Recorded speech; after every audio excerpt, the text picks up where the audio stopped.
Hello, hello, hello, hello. Let's see here. It's about turning this up. Test, test, test. Oh yeah, baby. We got that lightning. Where's the thunder? We got the lightning outside tonight, folks. We got our SpongeBob shirt on. Thunder's got to be coming any second now.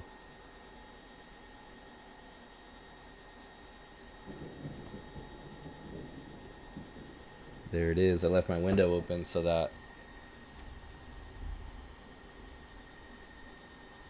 I'm getting some work done tonight. And there's no way that I'm not doing at least a little bit of Diablo 2 with the thunder and the lightning rolling the way that it is. And then we'll do an all-nighter getting some crucial work done. But in the meantime, oh yeah, dude.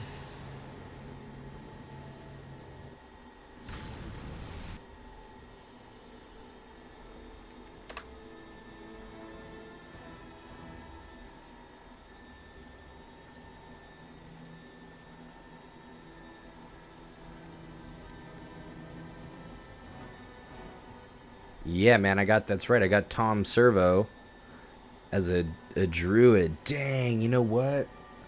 I should really keep going on my sorceress.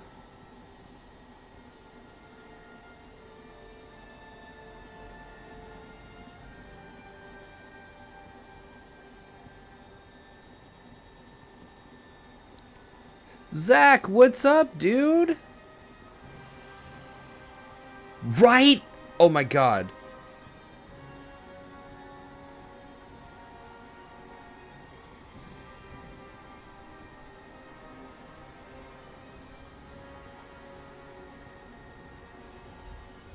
Dude, I'm sorry. I'm tripping right now because talking to my girlfriend, text. So she and I were doing like we do book club together, and like we love doing like audiobook and all different kinds of audiobooks.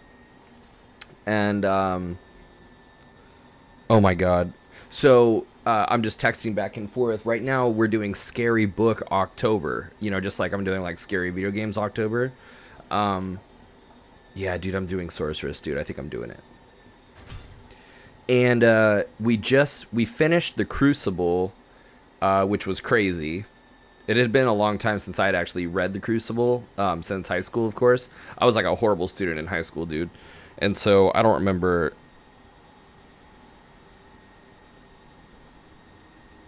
Oh man, yeah. So we finished the Crucible, super cool book, very short read.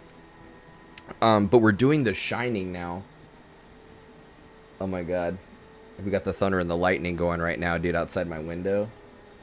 But she and I are doing The Shining, and it is such. Have you read this book?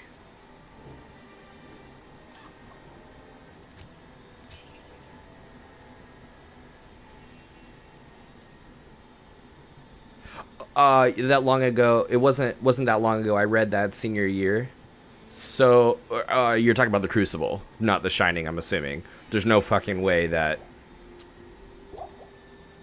school, if if they're like, you know, taking Dr. Seuss out of the schools and freaking uh To Kill a Mockingbird and shit like that, there's no way that they let you like that they let people read The Shining. So I'm assuming that you mean To Kill or Crucible.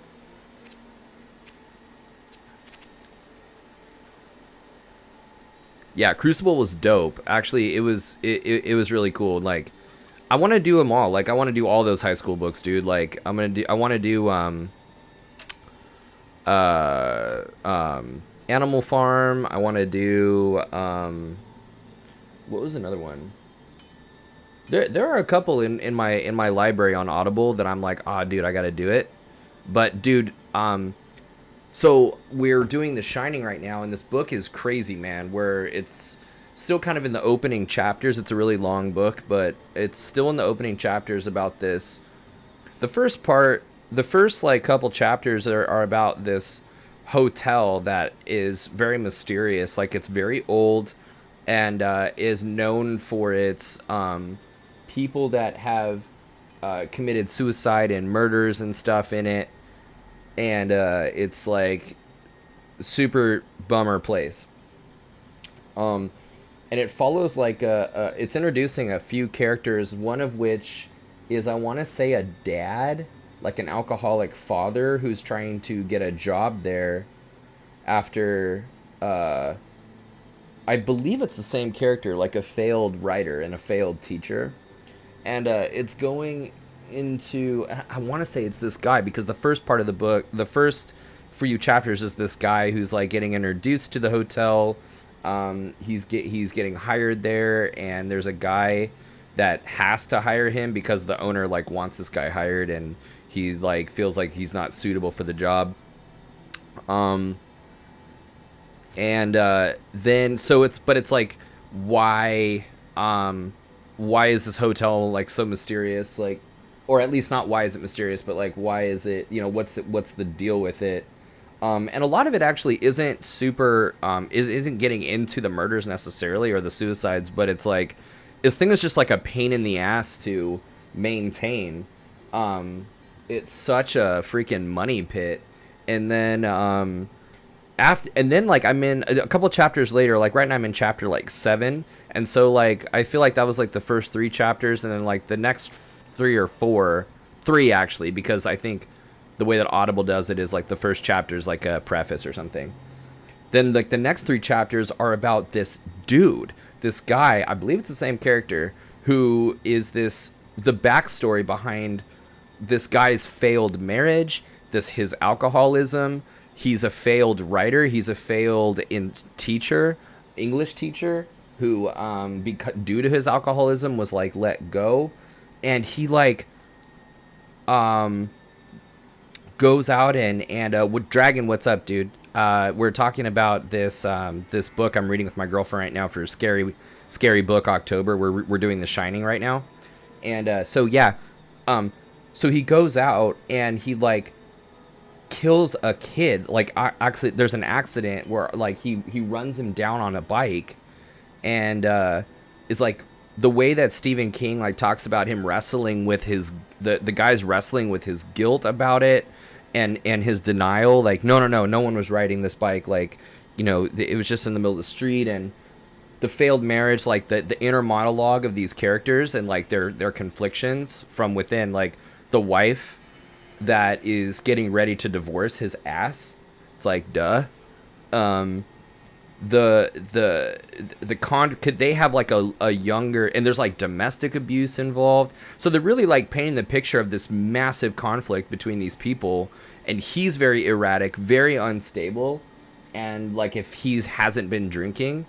And I want to say that cabin fever is going to play a role in I haven't seen the movie or read the book, but I want to say that cabin fever in this hotel is going to play a role in this guy probably murdering some people, and that's what I think is going to be really crazy about. I thought I already did this, actually. Look for the Herodric mallet. I thought I already. Oh no, I didn't do. I did the cane. That's right. I want to say that is what this thing is. What's going to happen. They're gonna. Apparently, the winners are really bad. And like really, really bad. And so the whole interesting thing I think that is forming right now is like, is it the hotel that's driving people to like murder and commit suicide, or are these people in the hotel that, and maybe for some mysterious reasons too that we don't really know, but is it more so that the hotel, at being, stir crazy in the hotel, like drives people to their extreme of the freaking beast within? That's crazy. You've never seen The Shining? Dude, you've seen The Shining, so you know what I'm talking about. Damn, I feel like an idiot, dude. Yeah, I've never seen it, dude. Am I like right on, or am I close, or...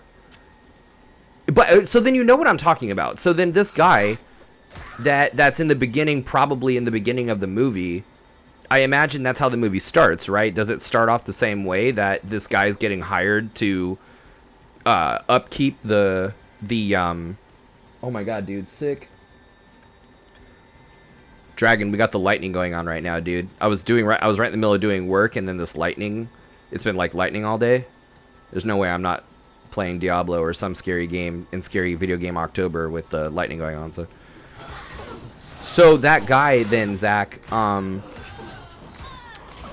is that also the dad? This guy, this hardcore alcoholic dude? Or do I have like two different characters like confused? Because I'm assuming that they're gonna bring in. Yeah, it isn't pretty flying weather here either. No way, Zach. So, oh, Dragon, really quick, where are you? Where is here? I mean, no doubt that here is there for you, but where is there for me? Is that Indianapolis? I'm guessing IND. It doesn't sound like very kind weather. They invented the steady cam for that movie, I'm pretty sure.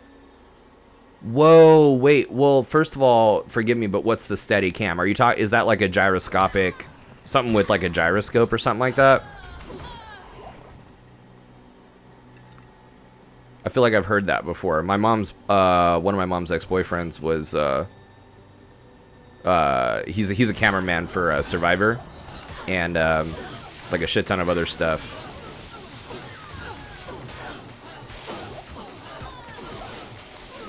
And I remember him mentioning some badass cameras out there like that.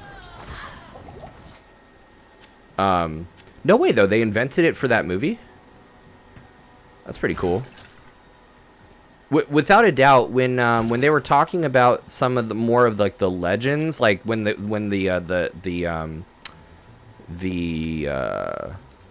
whatchamacallit, like the groundskeeper, you know, when he's walking this guy around the hotel, and or not walking him around necessarily, but he's like kind of familiarizing him with. Wait, am I in the right place? Look for the tower at the Black Marsh beyond the Dark Wood. Okay, cool. He's talking about the murder of, I think, the last groundskeeper that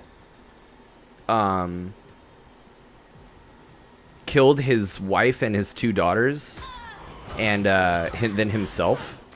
And like those have got to be the two girls, right, that everybody knows from The Shining, the twins. So you've never seen any clips or heard any quotes?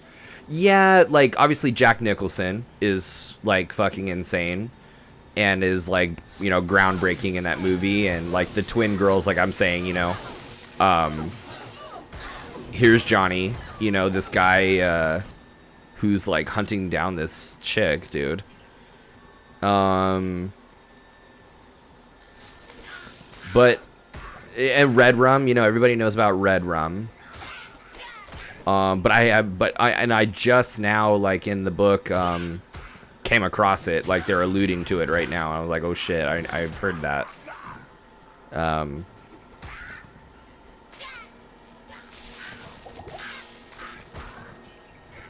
But yeah, dude, have not seen it. I want to see the movie, but then, you know, with it being October, I'm like, oh, you know what? That's got to be a book that we read. Like I was saying, you know, my girlfriend and I, like, we do these book clubs, and it's the shit, man, because she's really fun to talk to. Where's the goddamn shaman, dude?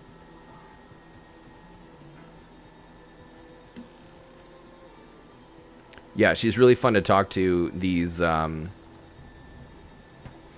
book clubs and stuff that we do. There's something about experiencing pop culture for the first time like that. It's super fun. Dude, yeah. You're talking about experiencing pop culture, like book first, you're saying? Like classic. Because the classic is the book, right? And, I mean, it's a classic movie, obviously, but... Or are you talking about book or movie, either way, just experiencing it looking back, having it already been a staple in our pop culture, like canon.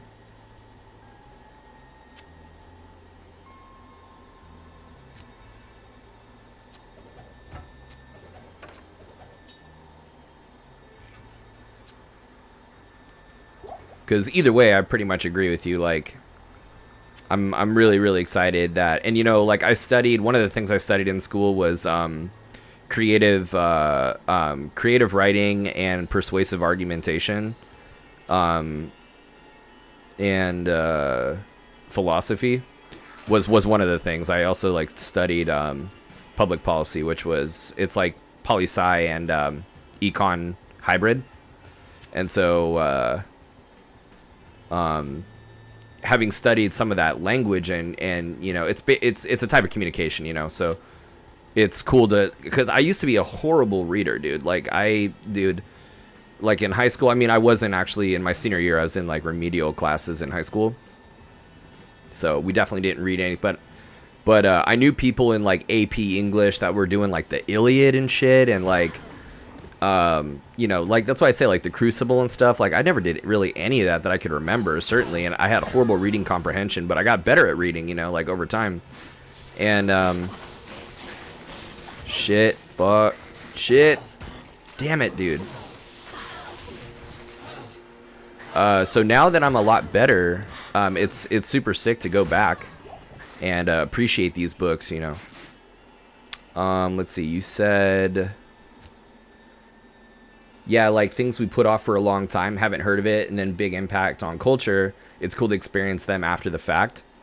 Yeah, exactly, dude. Especially to have that be like, you know, my first experience. I'm all for it, man. Especially like as the people that who we become, you know, by just adult like experience, and like I say, like just practiced reading, and you know, just life in general. Like you can appreciate things differently. Like my ex-girlfriend, or my girlfriend's ex-husband, I should say, like they went through, you know, a divorce, that, and their own stuff, you know, I didn't get into, but like you know, we're able to talk about real things, like real adult things, like by comparison, and to have that shape our discourse as we, you know, go through something like this together. That's some real shit. Like that's really cool stuff.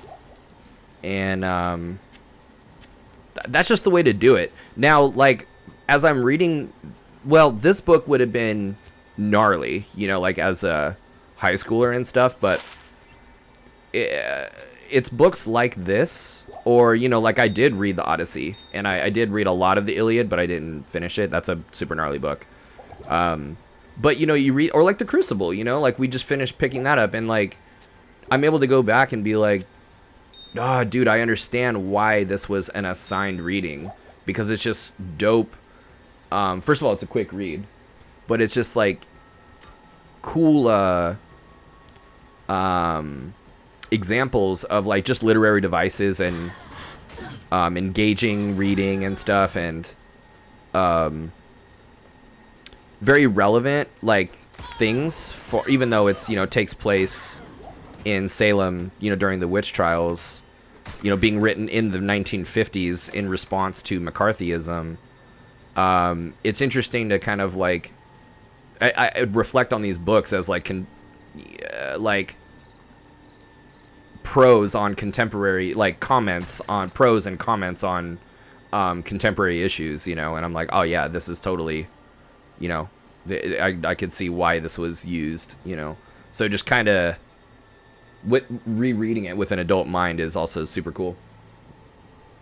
My favorite type of books, you know, like I like I said, I have not for a lot of my life have been a reader, but these days, dude, I'll read anything, man. I generally recently like books that help me be a better person, you know, that help me be a better communicator, a better leader. That this book called Flow, this guy, I forget his name, but it's like he's like a philosophy, I think, professor. He's some sort of psychology clinician, that wrote this book on flow state. It's a fantastic, short but super dense book. Very, very good book. And it's just about how it's about really like living in a state of ease and fluidity, like between as we encounter situations that make that seem to make us choose between things like that we think that can't coexist. Flow state is about like being okay with seemingly conflicting things coexisting and just being chill about stuff, and being present minded. It's very stoicism. It's very like stoic oriented, stoic philosophy like oriented, where it's hyper concentration and hyper focus on things that you're in control of, compartmentalizing things and organizing your thoughts in ways that my old football coach wrote his master's thesis about flow. Yeah, I used to talk about it all the time. That's what I'm saying. Like, so you know what? I'm kind of butchering like the book, but it's like it's an amazing book, Flow.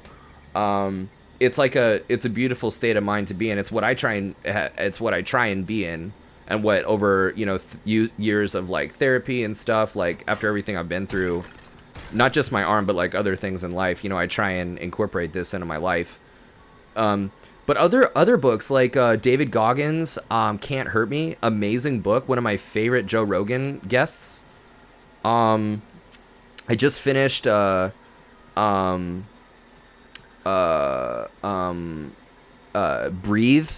that we were talking about Hickson Gracie's Breathe. What else? Hold on, wait. Let me see here. Just jog my memory here. I got my my Audible up right now. Oh, of course. Dude, Extreme Ownership by Jocko Willink. But then, dude, you got some other shit too, dude. My girlfriend and I, we did Ender's Game, which was dope as hell. That actually is that's got a lot of themes, a lot of different themes in there. I don't know if you've ever read Ender's Game or if you saw the movie that came out relatively recently. It's about these kids that are just like exploited for their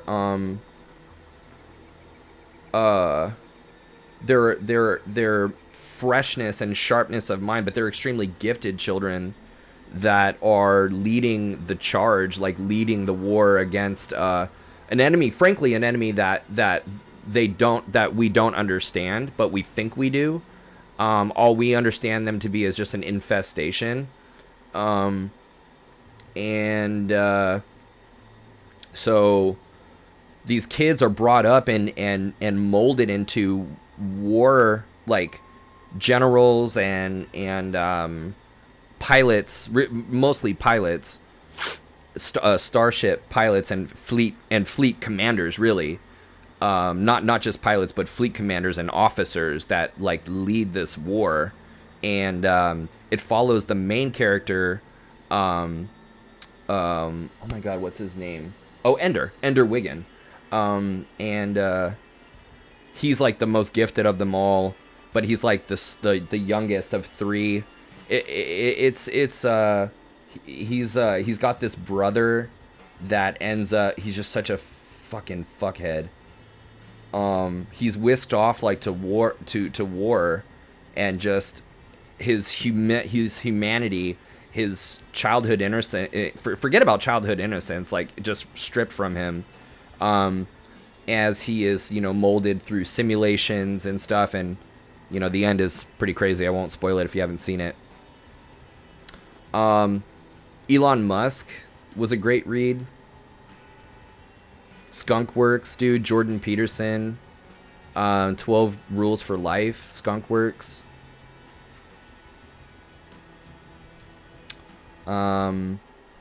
Midnight in Chernobyl was sick, about the Chernobyl accident.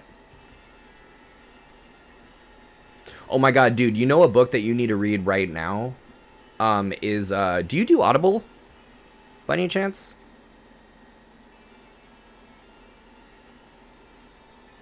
Oh, dude, you would really like Ender's Game, I think.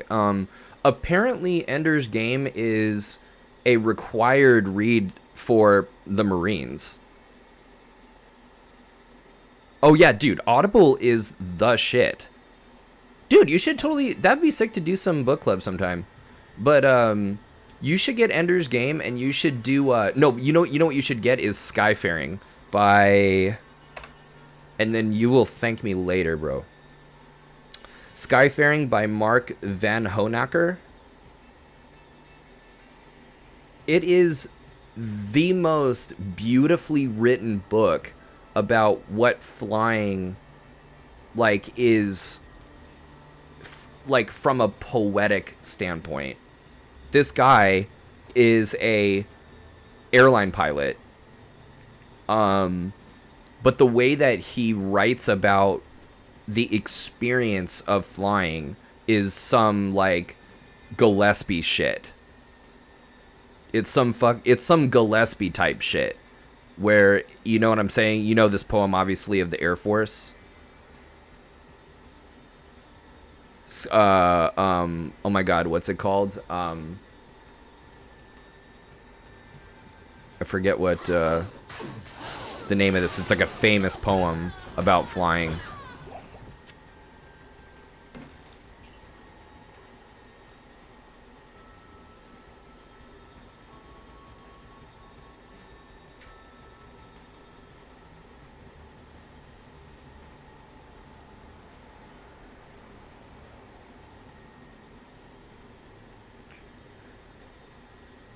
Yeah, dude, you gotta get Skyfaring, dude. That book, oh my God. If you didn't appreciate flying already, it's so beautiful, dude. My favorite thing to do is listen to Skyfaring and play Zelda Breath of the Wild. But yeah, man.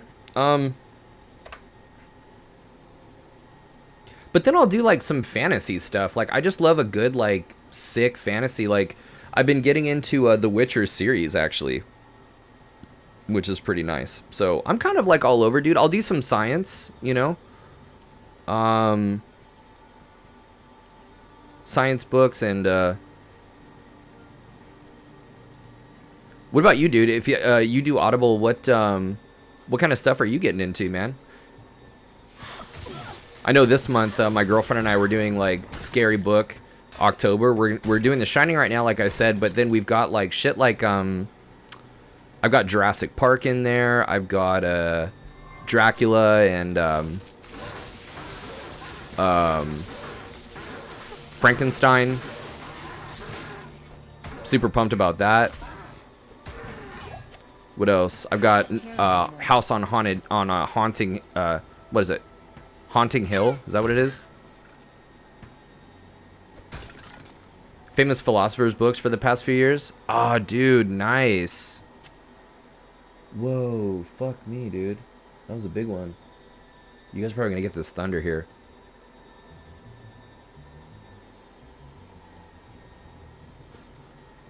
No?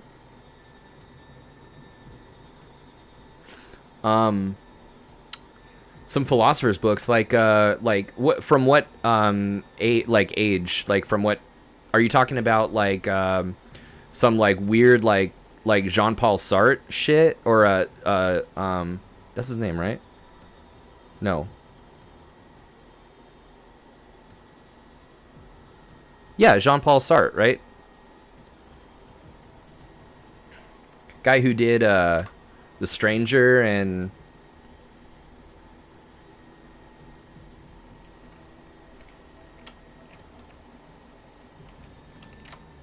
yeah, Jean-Paul Sartre. Are you reading like weird shit like that? Beyond Good and Evil is one of my favorite Nietzsche. See, dude, then you got dope stuff like that. Late Nietzsche stuff, dude, is some of the best. Then again, I think people, I don't think I've read like early stuff like Gay Science or Thus Spoke Zarathustra. I don't think I've read that.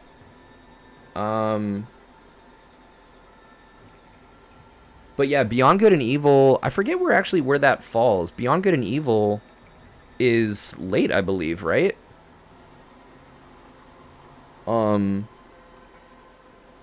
but the Antichrist is, you know, when you're like, Jesus Christ, dude, I think he doesn't like religion, dude. Um,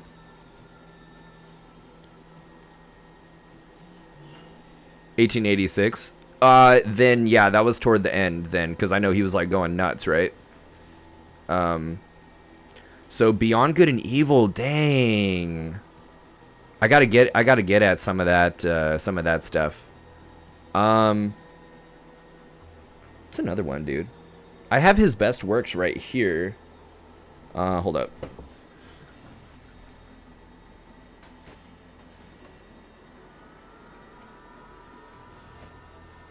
Let's see here. Yeah, it's nothing like crazy. It says the basic writings of Nietzsche. God, dude, this book was the shit. Like, I should really break this out. You got to really read this with like an open mind, though. Oh, that's right, The Birth of Tragedy. And then Ecce Homo. Genealogy of Morals. Yeah, beyond. So in this book, the basic writings, I've got Beyond Good and Evil and the Antichrist on its own, but it's Birth of Tragedy, 75 aphorisms from 5 volumes, Beyond Good and Evil, on Genealogy of Morals, Case of Wagner, and Ecce Homo. Some good stuff in there, dude. But man, it's been forever, dude. At Berkeley, they had one of my philosophy classes was taught by a Nietzsche, like a philosopher, like he was like an actual professional crazy philosopher, I guess, and he was like, it was a Nietzsche class. Shit was wild.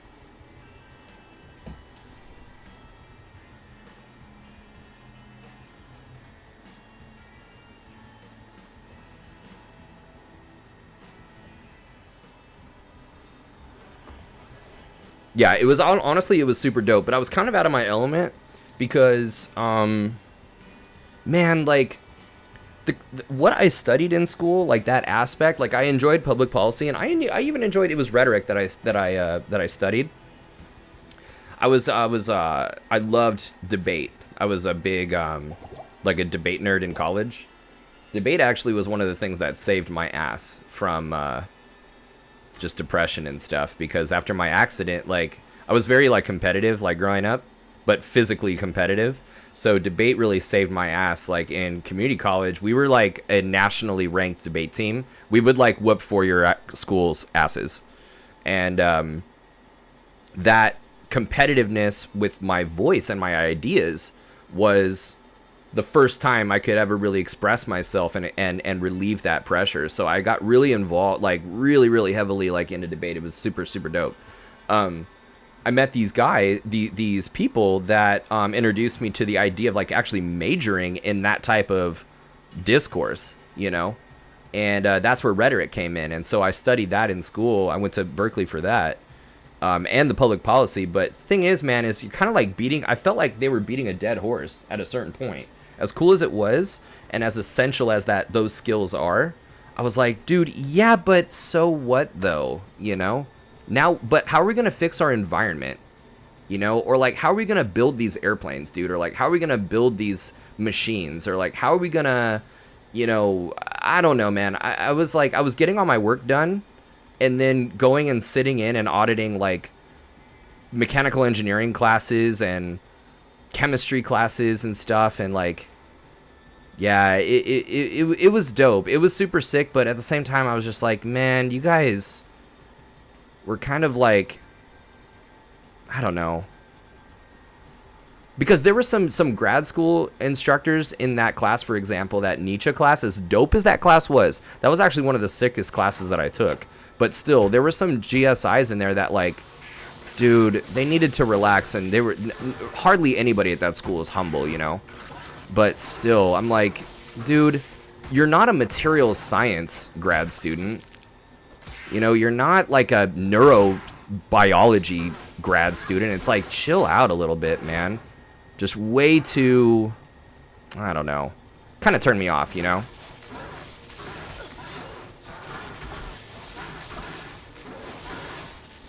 Oh shit. Fuck. Fuck. No, no, no, no, no. Okay, cool.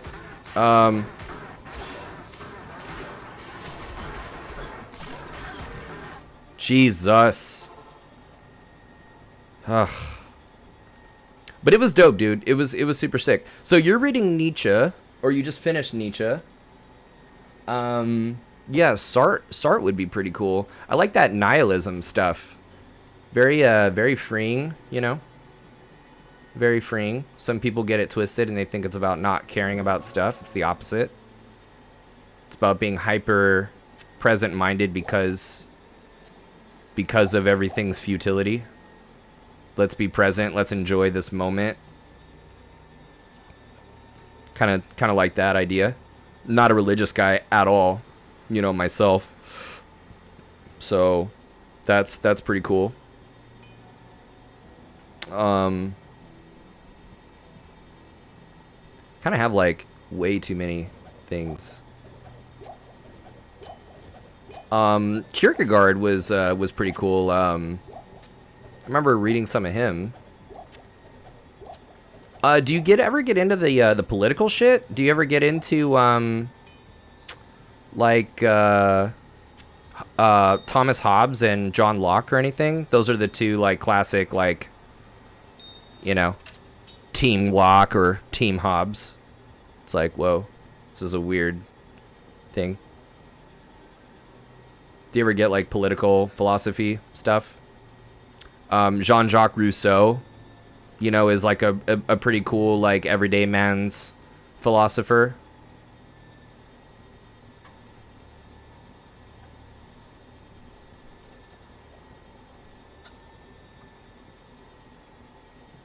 John Locke, yeah.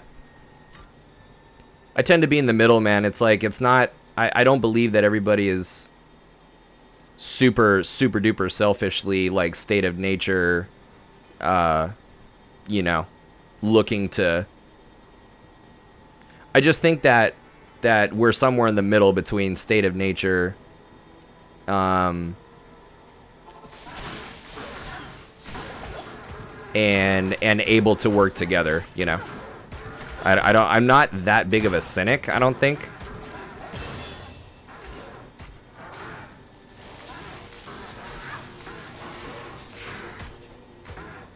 Thomas Hobbes kind of cynical, you know what I mean? It's kind of like, dude, don't be a negative Nancy.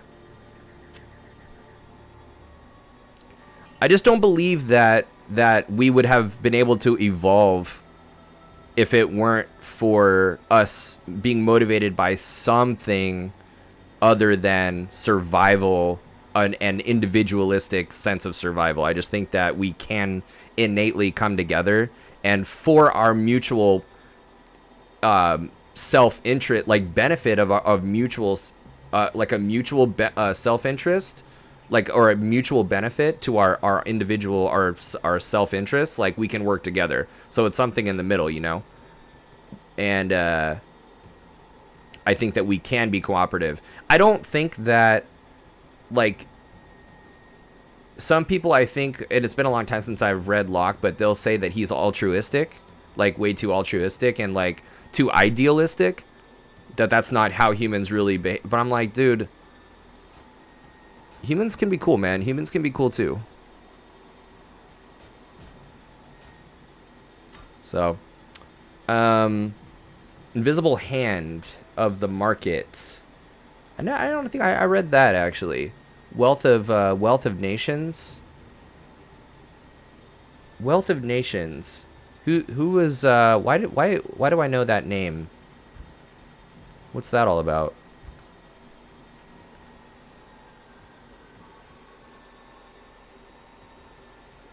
Damn, this fireball sounds dope. Create a Adam Smith. Oh, big economic book, outlines capitalism, basically. Gotcha. That's pretty cool, man. That's pretty cool.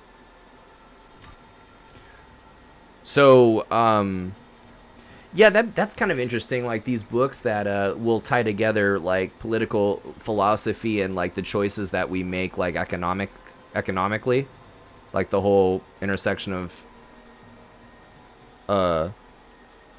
politics and or philosophy and economics, why we make the choices that we make, you know?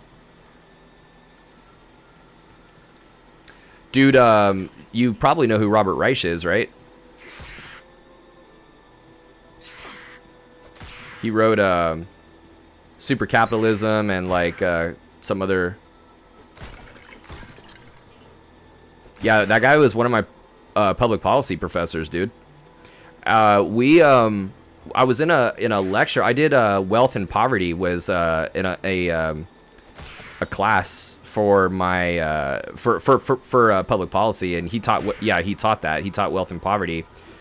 And it was in this crazy lecture hall of 700 seats. It was like a massive hall, dude. It's called Wheeler if you want to look it up and look at the building. The building looks pretty cool. Wheeler Hall at Cal. He's dope as fuck, dude. And he doesn't give a shit either, by the way. He'll make jokes and shit. He's like short, you know? I don't know if you know that, but he's like a tiny guy. Like really tiny. And he gets up there and just starts like making jokes about it day one, just like elephant in the room, you know? And then he just moves on. I'm like, yeah, dude, because I'm like over here with my arm paralyzed. And I really respect that, you know? And just doing your thing and just letting your intelligence speak for itself. I mean, this guy, Secretary of Labor for Obama, for Clinton, like he knows what he's talking about.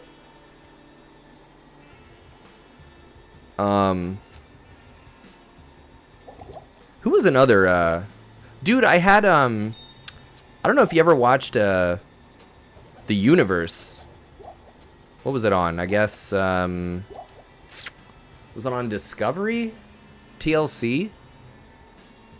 Alex Filipenko was this guy on a show called The Universe, and he was like the chief scientific consultant for this show, and it was like about the cosmos, you know. It was kind of similar to Cosmos with Neil deGrasse Tyson.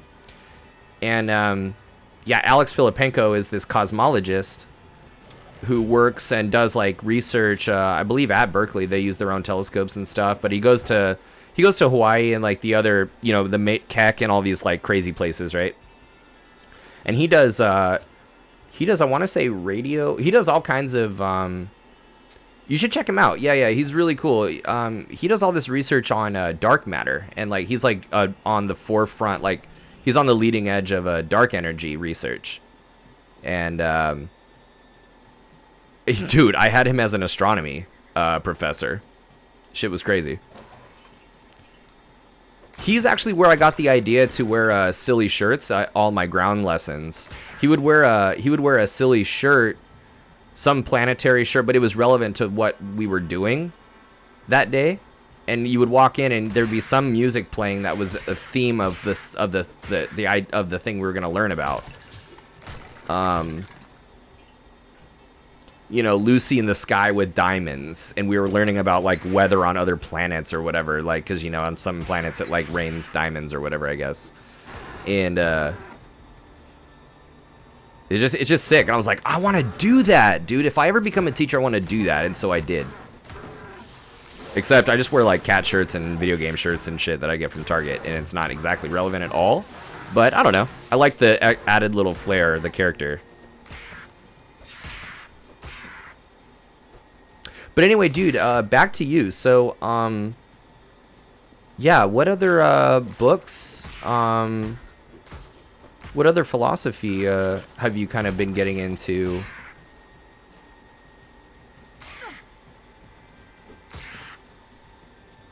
I'm surprised that, well, I mean, I guess maybe not surprised because I don't know that you haven't been doing it, but these books that I've been talking about leadership and communication, and stuff, like, that's all very philosophical as well. It's very practical, but it's super philosophical. I bet. Oh, Republic of Plato. That's pretty cool. Isn't the Republic where... That's where he talks about the cave, right? Is that in the Republic? I forget.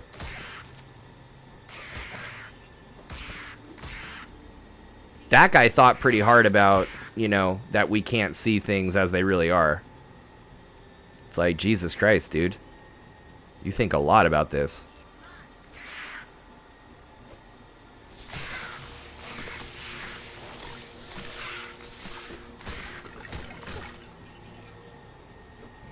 Oh yeah, damn it.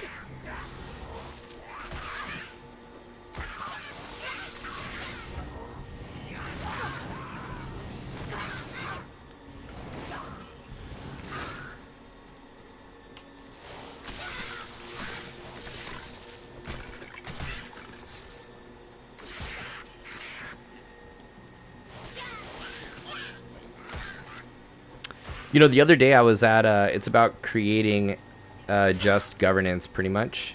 Oh, that's cool, man. I really like that. That's really awesome. Well, you know what? Hold up 1 second. Oh, shit.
Let's see here. That's where the quote about philosophers should become kings and kings become philosophers come from. Oh, interesting. Yeah, that kings becoming philosophers becoming kings. Um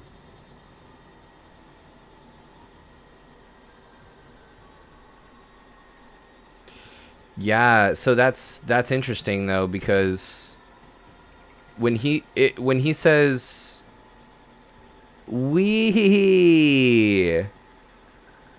there's a cute girl in here.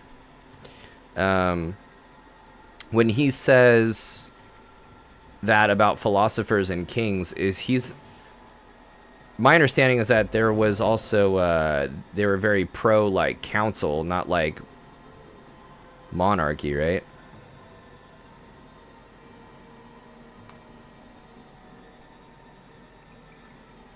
So that's interesting, or I could be wrong about that, but dude, you know what's a really cool one is the Meditations from Marcus Aurelius. Republicanism? Yeah, yeah, totally, dude. Yeah, the Meditations from Marcus Aurelius was pretty cool.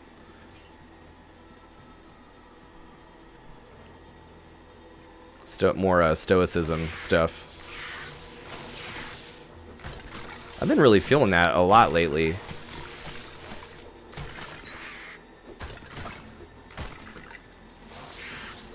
Makes a lot of sense.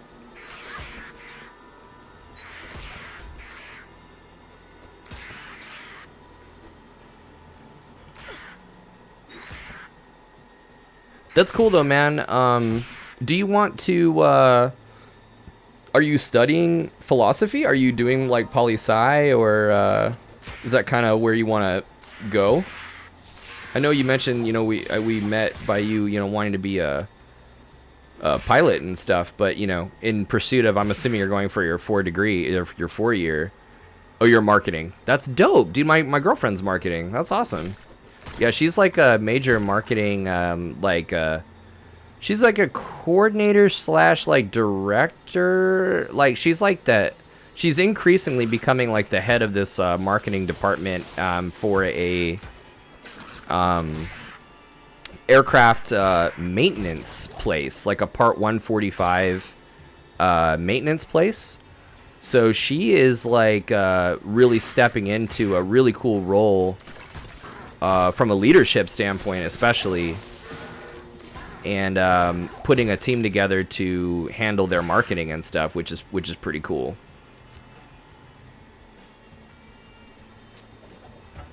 Yeah, I'm super duper proud of her, man. She's come such a long way taking herself through school and just the bullshit that she was going through like before we were together. Yeah, she's fucking handling it. She's totally killing it.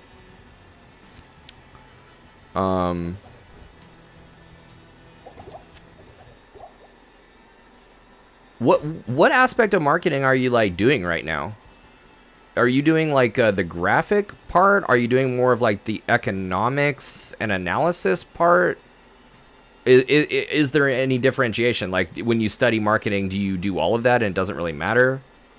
I'm assuming like engineering, like you can emphasize in something and like your electives can kind of be more like in line with something that, oh shit, you know what? I have a new power, dude. Why am I not using this? Let's do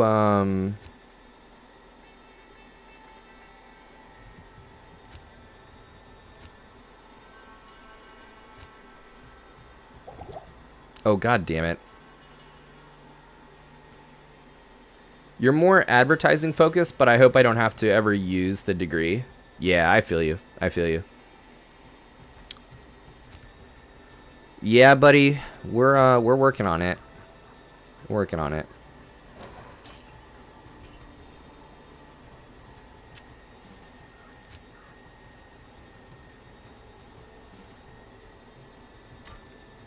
So you didn't want to do anything with advertise, like you just want to straight up fly, like you don't want to do anything in the industry other than that.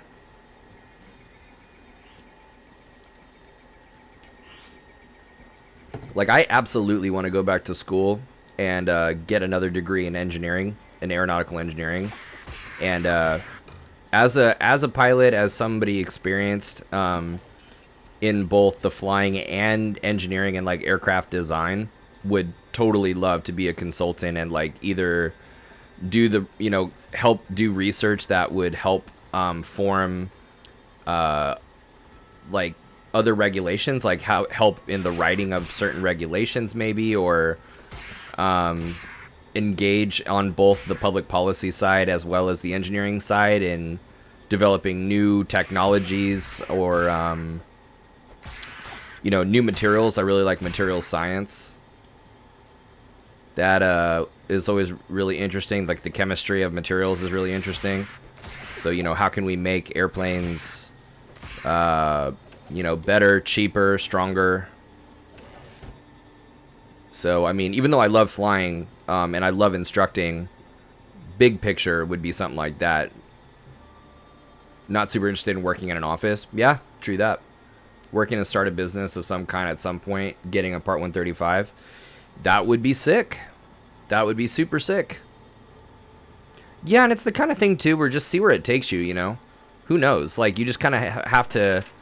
Long-term goals are really important, but we can't tunnel vision on things that we don't really know that we want to do. We just know generally what direction we want to go in.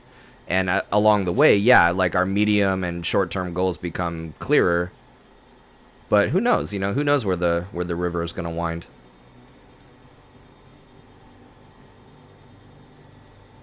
That's cool, though, man. That's cool. Plus, you know, like, public policy, that got me my first job to help me pay for flight instruction. This place holds many secrets. So you can't argue with that, you know? Yeah, that's the way to do it. But see, you know what you're talking about? Full circle, dude. That's the flow state right there. You would think that it's two conflicting points of view, that if you want to go somewhere, you would need to know where you go. How do you know where you're going if you don't think about where you're going? It's like, you know, honestly, look, I'm going there, so it's all good. Like, I'm going, it's not, they're not conflicting points of view. I don't need to know where exactly where I'm going for me to go there, because I'm in the process of going wherever I need to go. That is that's where I'm going. And you're not saying that you're like, what's the point? Let's throw, you know, throw it to the wind, like, and have no medium or long-term or short-term goals. No, like, that's absolutely not what you're saying. Let's have direction. Let's have some focus. Let's find out what we care about, you know, and stuff like that. But dude, like, ooh, that's a cool one. But yeah, very much flow state, dude. Like, I like that. I like that approach. I'm with you on that.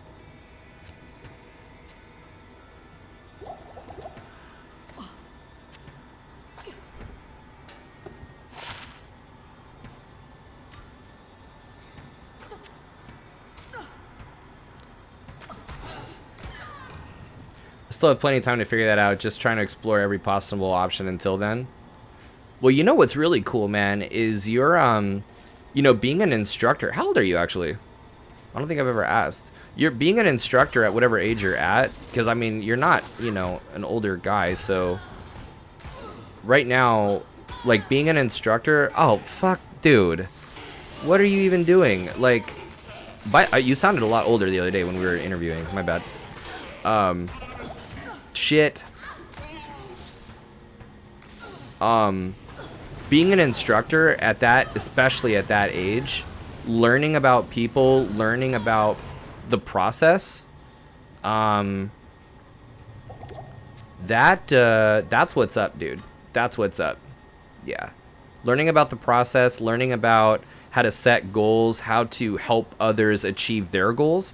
You win, dude. You benefit from that. It's absolutely a win-win situation. I know I'm preaching to the choir here, but we all win when we help each other reach our goals. And you're just growing that whole time. So it's not about, getting a certain type of job necessarily.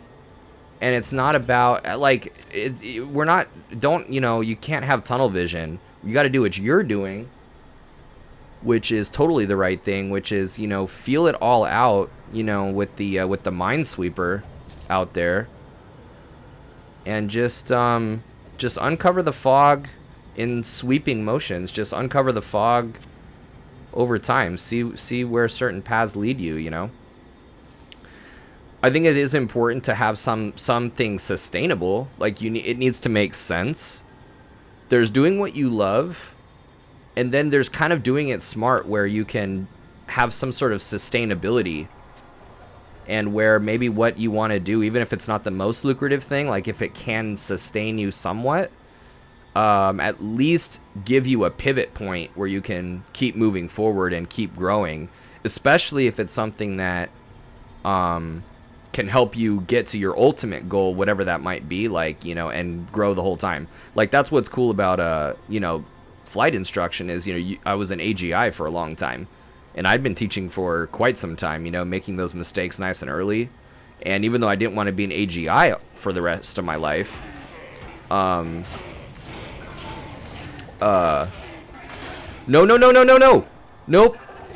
nope, shit. Oh my god, bro. Even though I didn't want to be an AGI for the rest of my life, it was all a part of the process. Damn, these are hard hitting, dude. You see how hard that hits? That's pretty sick. We're fucking these dudes up. So I don't know.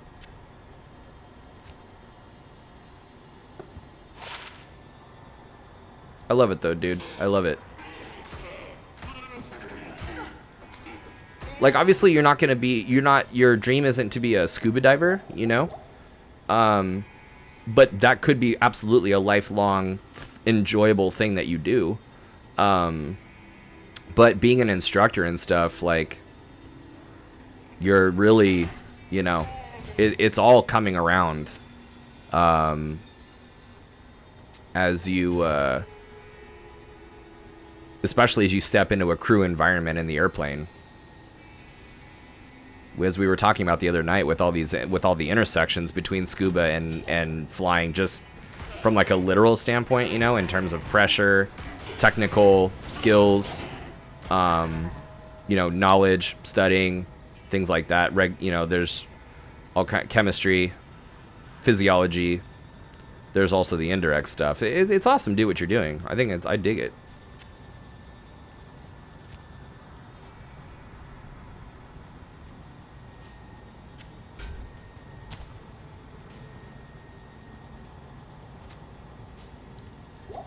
Yeah, diving isn't a career like flying is unless you own your own dive operation, but I'm glad for the experience. That's so sick.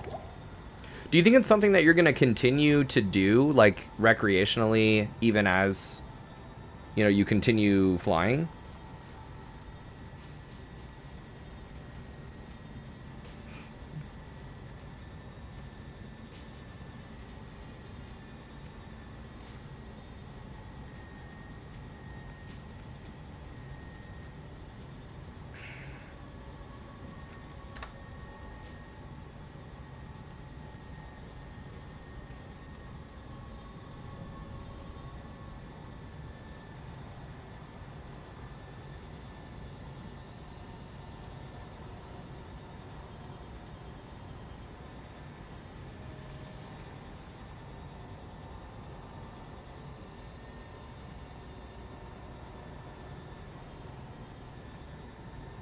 It's a good, or definitely recreationally, probably not teaching for a long time though. Good side hustle for now. Oh yeah, dude. Oh yeah, yeah. Because I imagine, yeah, teaching, that's kind of an all-in type of situation. But it's probably gonna come back around, like as you you know, as you need to keep up your recency of experience and your, you know, your knowledge and stuff, like that level of understanding for your instruction right now, that's gonna really stick with you. Like that's what's really cool about one of the many really cool things about flight instruction is like it makes me have to work a lot harder to like understand the information so I could explain it, and that's just dope. Like that's just really helpful, you know. I've had to confront things and like find explanations for things that, you know, are either confusing or things that I wasn't really taught that well, like as a private pilot or even through my instrument rating. Although my instrument rating was pretty cool, my instructor was really good. But private pilot stuff, like especially, you know, I need to find new levels of understanding even for myself, so that I could teach it a lot. You know, not a lot of the time, but some of the time, you know, it's something that I just learned the real right way how to do something, and now I need to go teach it. And there's nothing wrong with that, but that's a reality.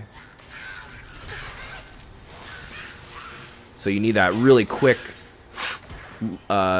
ability to layer your understanding of something and make connections, and really be in touch with how you are internalizing something, so that way you can explain it to the next dude. And that's just really cool. See, man, to get equipment like this, I gotta play that druid, dude. Damn. The druid is such a cool character.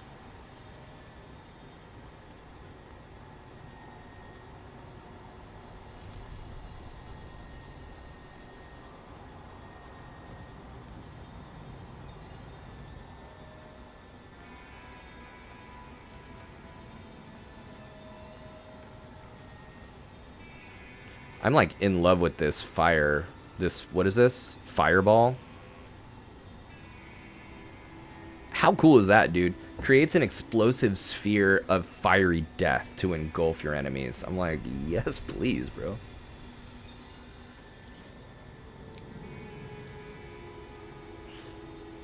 I'm actually gonna move this.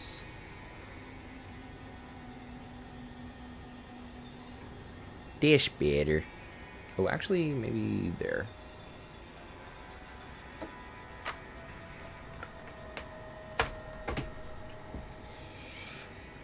Dude, so have you seen the this what's this show that on Netflix that everybody's losing their minds about? Squid something?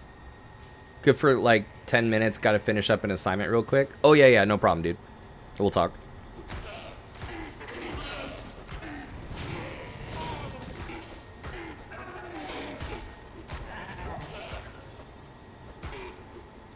But yeah, I haven't seen it either, dude. We should watch it, man. I know that's one of the things I wanna... I'm like, what's everybody losing their mind about? I wanna see this. I thought Hunger Games was cool.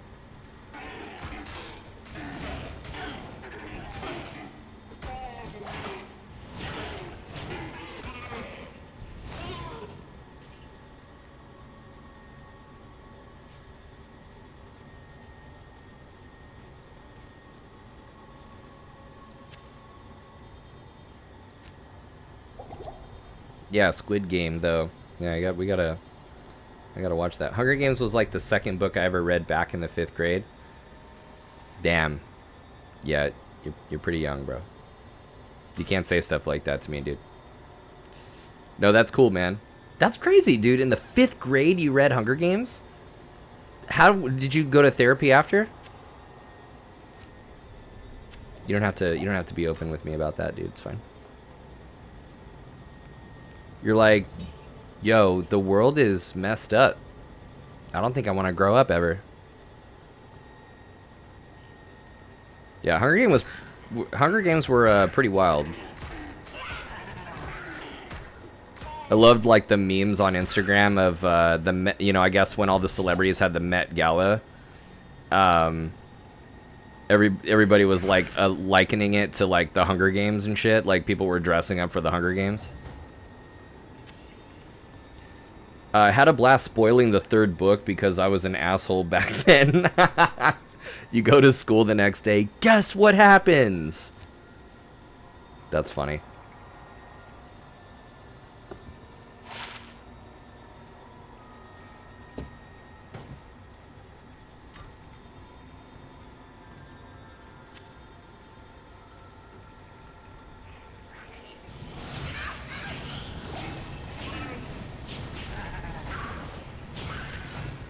Dude, yo, this fireball is serious business, dude.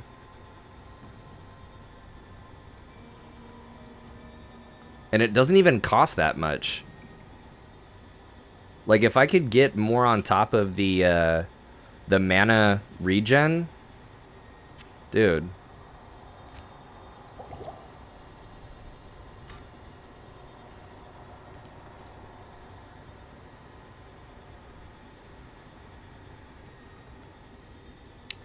Dude, Zach, so I'm pretty stoked for ground school this week, man. We've got IFR Tuesdays tomorrow at, 7 p.m.? Instrument approach procedures. That's always really cool, and I really hope that...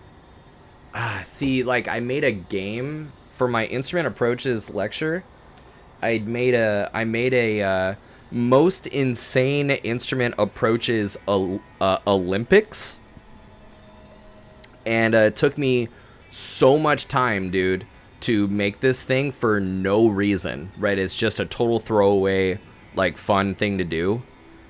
And what it is like the top craziest approaches in the world, like from different countries.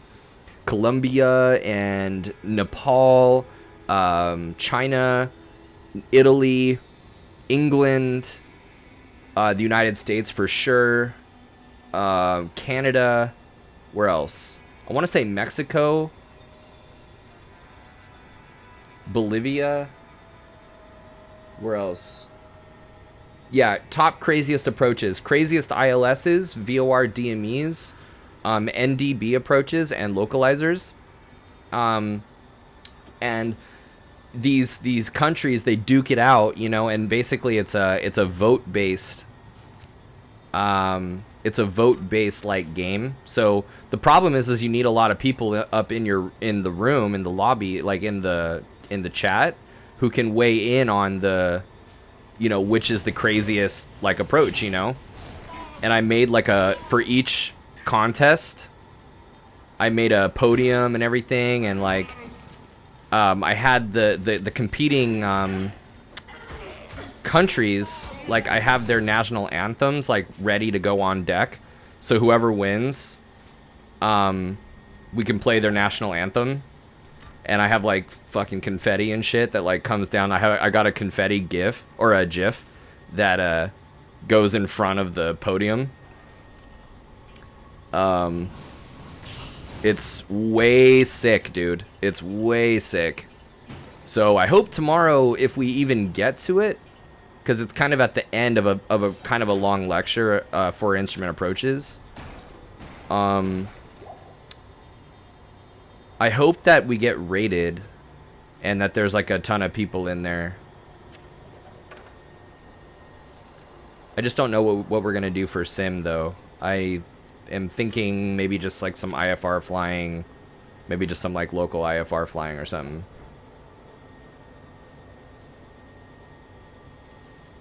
I like it when it's, I like the sound of GIF, not GIF. But apparently GIF is short. It's like it's a suffix or it's a prefix or like a whatever. It's like a shortening of the actual name of the creator of that type of file. So, I mean, I want to say somebody, when they said that, I was like, oh shit, it probably is GIF then. If it's supposed to be named after the dude that actually did it. So I'm like, damn, because I've been saying GIF for a long time. It's only gonna be like super nerds anyway that are like, it's actually GIF. If you're gonna use the type of image, then you need to say it correctly, or else he is rolling over in his grave. It's not named after a person. It stands for the graphics interchange format. Oh, okay, cool, man. Well, then I think it's like GIF. It sounds so wrong to me as GIF as well. I will be the first to agree with you.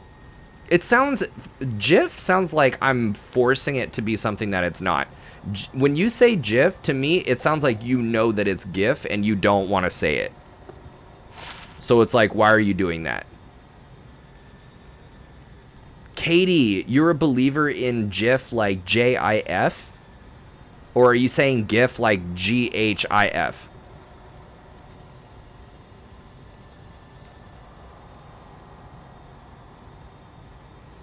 Dude, Beardsley, graphics interchange format. I like that.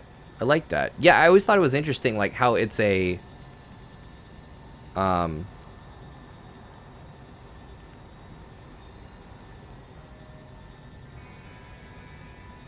Yeah. I want to go back to... See, I've been saying GIF very recently because I thought I had been wrong for so long.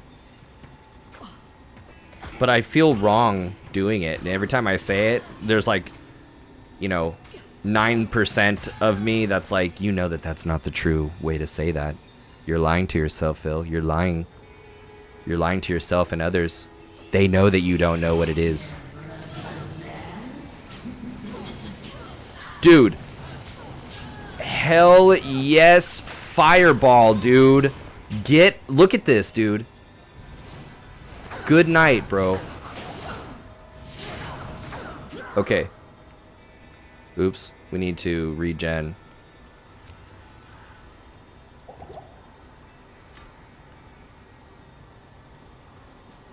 You know that's not the right way to say it, Phil. Everybody knows. Everybody knows you're a fake. They know that you're a fraud. They know that you don't belong here. Saying GIF like that.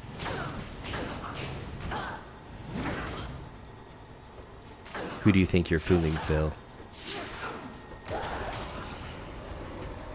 You're only fooling yourself, and you're not even doing a good job at that.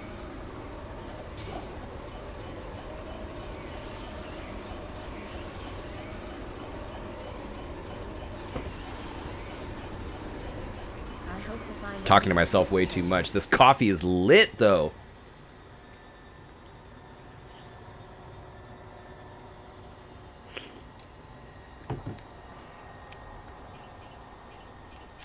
I can't carry anymore. Oh my god. I am overburdened. Dude, that fireball was such the correct thing to get, dude. God damn.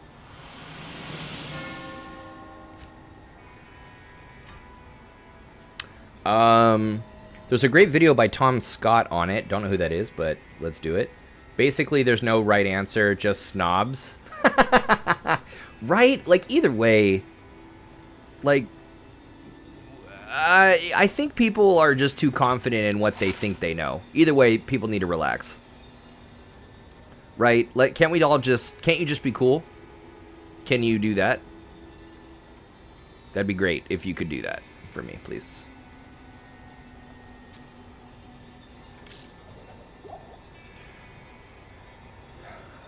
Yeah, so that's funny that you asked me about that, because yeah, I am not on Team GIF. I was hoping that... I'm actually really happy right now, because it's one of those things where I hope I'm wrong, because it just sounds dumb. And you're like, oh, it's like I could hear you, Zach. You're like, oh, okay, Team GIF, huh? And I'm like, yeah, why? Why do you say it like that? That's how everybody says it. Everybody knows that. You're like, nah. I'm like, really? You're like, yeah, dude. I'm like, oh, hell yeah, dude. That's how that would go.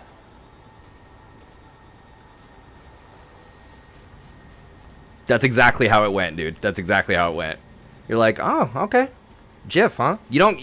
I could hear you being like, okay. You didn't, Phil, you don't come off as a, GIF type to me.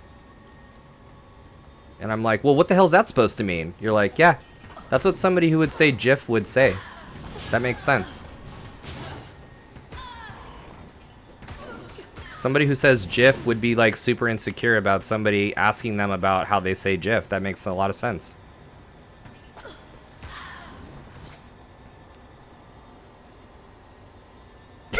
Man of the people, GIF forever. I believe that's a quote. Is that a Nietzschean quote, or is that a Platonic quote?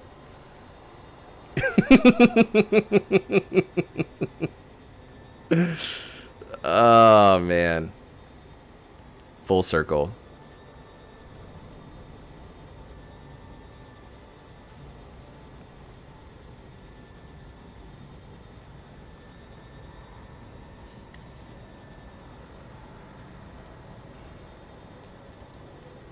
Yeah, Aristotle, a little more out there. Like Aristotle's a little more, yeah.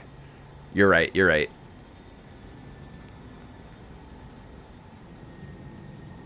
He's a little more obscure. Oh man. I love it. I can't carry anymore. I can't carry anymore.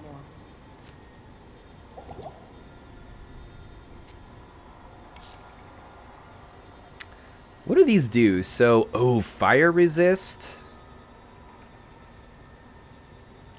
Ooh, a shit ton of fire resist, and then +2 to mana after each kill. Oh my god. I wonder if I have any socketed.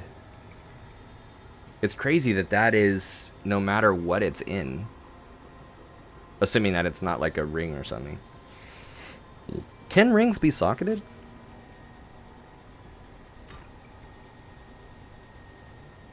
I wonder how Nietzsche would say that. You know what I mean? I wonder how one of his aphorisms would go about GIF. You know, it would be about the wrongness of GIF versus the rightness, the correctness of GIF. It would be some like freaking cryptic as fuck thing, and you're like, okay, God, okay. To us, the tower was nothing more.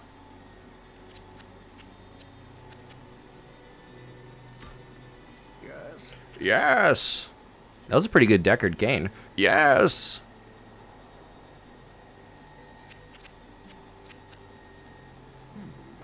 The malice has eluded you so far. Well, search thoroughly in the barracks. That is where the rogues kept their forge. Damn, I should have been a voice actor. Yes? Alright. Finish The Witcher. Working on final DLC now. You totally got me sucked into that universe. Damn, I should go back, dude. It's such a game that easily addicted to this game. It's so engrossing, you know? It's very, very engrossing, for sure. I love it, dude. I love it.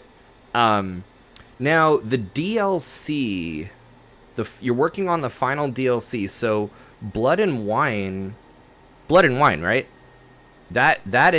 That's actually where I left off a long time ago. Not right now. I'm still in like Skellige and shit, and like I'm pretty early on. Like I think I'm level 14 or something. But yeah, Blood and Wine, my first playthrough, I remember just like the opening like sort of scene of it, and the vast fields. I remember vast fields, beautiful mountains, maybe a castle off in the distance, and I don't remember much of I didn't really make my way through any of it much past like the very opening, and then I forget what was going on, but I just remember it being beautiful.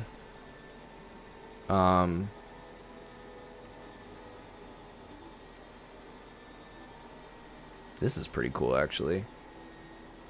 to warmth, 6 to life, fire resist. The ending of the main story might have been one of my favorites in any video game I've played. How did it end again? So you defeat the Wild Hunt, and I remember that you fight him in like a... Is it like a weird timeless, like cosmic place? I forget where you actually even fight him. Why is the ending your favorite? Like, if you could sum it up. I've beaten it, so I mean, it's not a spoiler or anything like that. I just kind of remind me how I think I've only beat it one time, if I'm being honest. I'm such like a secondary quest like story, or I mean a secondary like character building type player that I've only beat that thing once. I think I'm gonna sell these.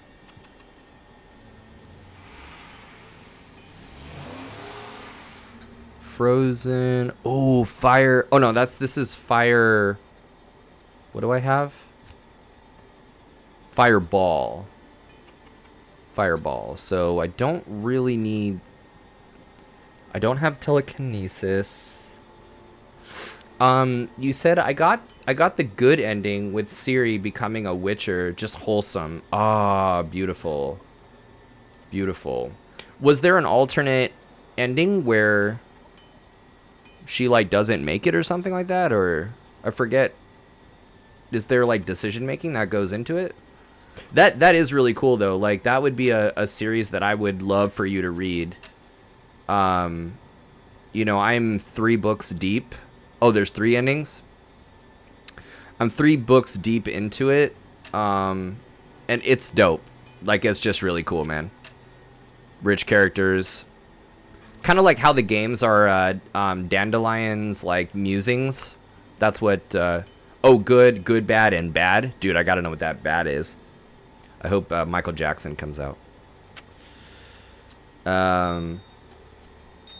Yeah, the books are super cool. Books are super cool.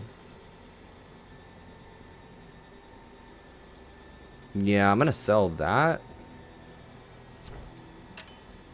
And I'm probably gonna sell this. Yeah, that does sound really wholesome. Oh, what I was gonna say is the books, like Blood of Elves is chronological. See, I'm reading all the books in chronological order, not in the order that they were released. And so, chronologically speaking, I don't know. I think Blood of Elves might have been one of the very first ones I think that came out, but it's the 3rd in the chronology. So the first 2 are a series of short stories that paint the picture and the scenes and like the character relationships and stuff. It's what that first season actually is of Netflix is based on. But the first book actually like that is not a short story. Like it's actually a part of the series itself is Blood of Elves, and that's like the 3rd chronologically.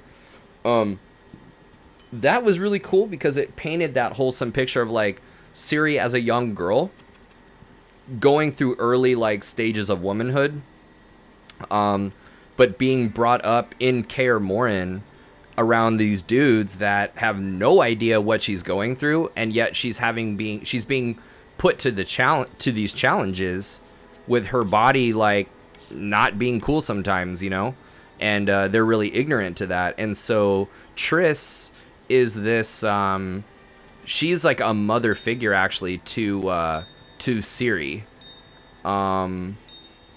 as an advocate, to what she's kind of going through. And it's just really dope. It's really cool. And so like you kind of see Geralt sort of like coming around. They're traveling together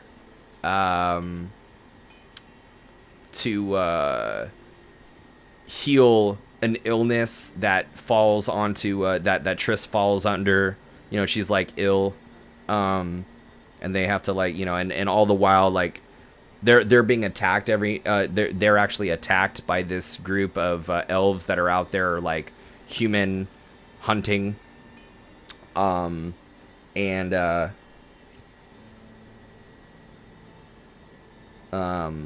all the while, like while they're on this journey, like she's having these like dreams of Sintra, like where she comes from. You know, she's the, I believe, the granddaughter of the Queen of Sintra. That God, what the hell was her name? She ended up killing herself when the city was razed by the Nilfgaardian army. But so you know, you get this like daughter father like kind of thing going on throughout this book. As he's learning about her, he like takes her under his wing, and she's really like stepping into womanhood in general, as in different ways, and like really like young adulthood in a lot of ways. Like she teams up toward the end of the book with Yennefer. They at first like don't like each other, but then they end up, you know, seeing eye to eye and stuff. And it's really cool, man. It's really cool, like, you know, because she's this really, really special person. You know, she's really, really powerful. So the fact that they can capture childhood innocence despite that power, you know, and the implications is pretty cool. It's really, really cool, man. I'm really stoked for the other ones. I figure, what's the next one? Let's see here. I'm actually curious. It doesn't exactly go with my scary book October, but Witcher, I know I have them all in my Audible. Witcher book series.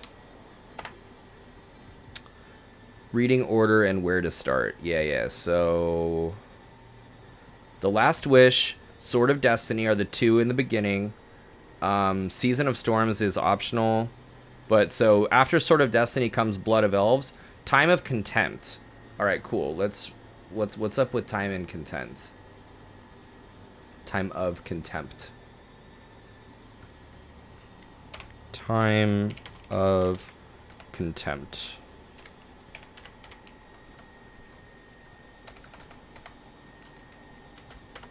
And then we're gonna bring that over just like that. Okay.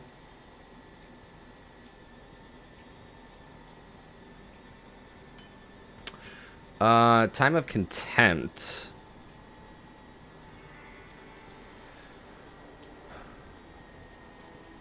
So it's the second novel in the Witcher saga, written by this guy, who's a really good writer, by the way. I really like his, like, especially the first two books. I actually really liked him. I really liked the way that he organized the short stories. Super, like, not like the way that you would think that they would be.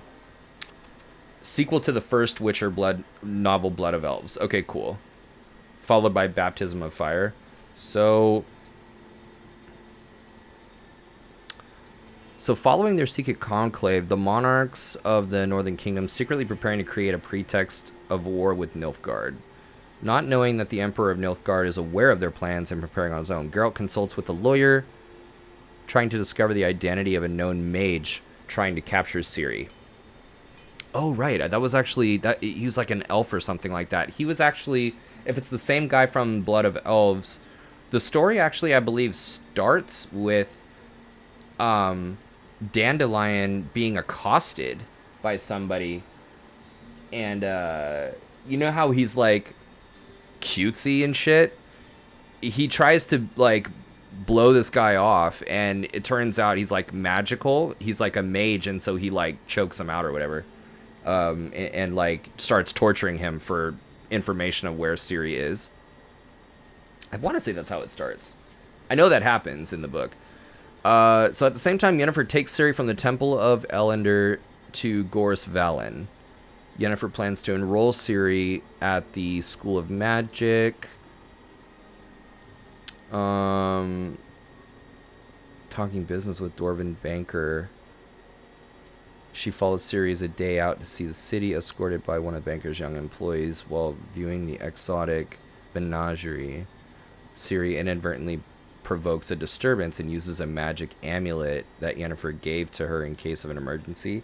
Doing so draws the attention of the mages. Oh shit.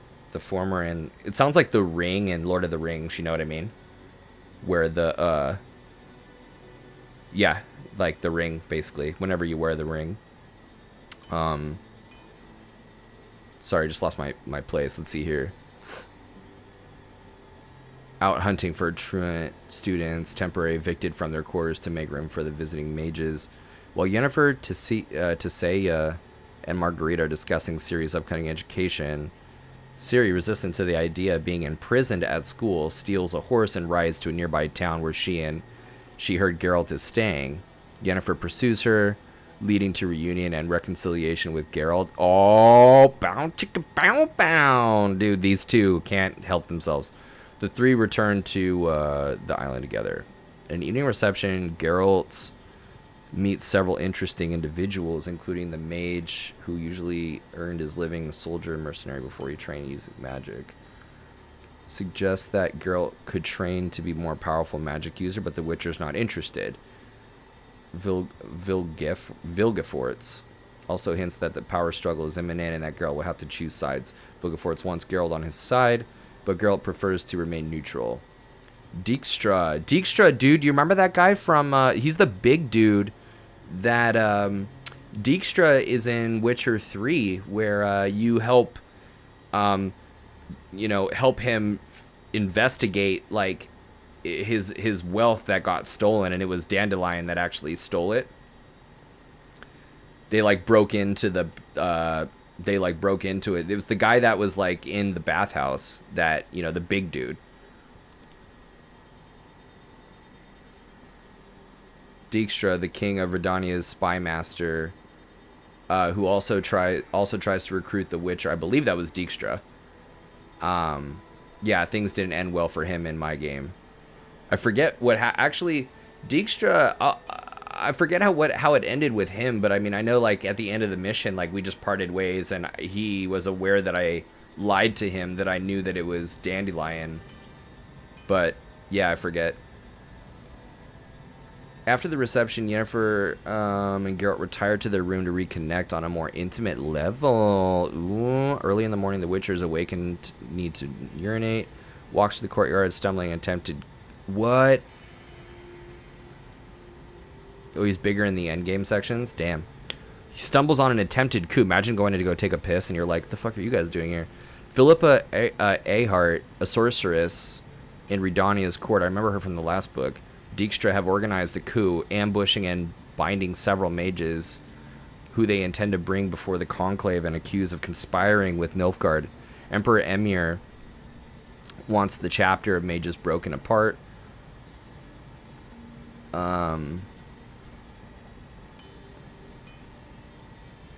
Dude, Ciri's tripping again, who lapses into a clairvoyant trance, reveals that the war has already begun. The king of Redania was assassinated in the night before, and the king of Adem has preemptively launched an attack on Nilfgaard, refusing to believe Philippa. Tissaia sides with Vilgefortz, releasing his bonds and dropping the field that inhibits the use of magic inside it is defend himself. This proves disastrous when he and several other mages turn on Philippa and the other northern mages, while the Sociotail or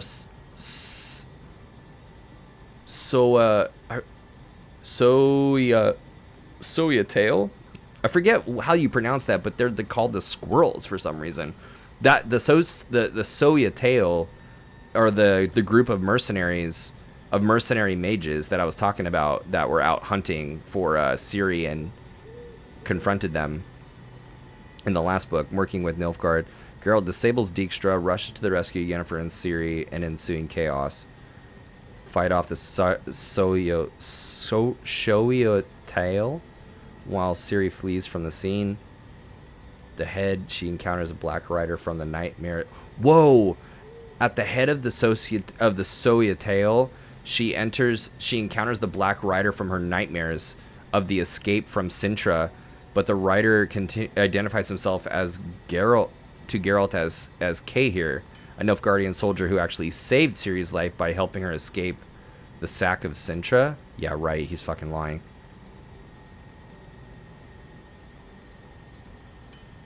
That was crazy, dude. Yeah, when she was reliving that, or like reliving that and the trauma, like in her dreams, in her nightmares, they take you back there, like in the book, and you're like, damn.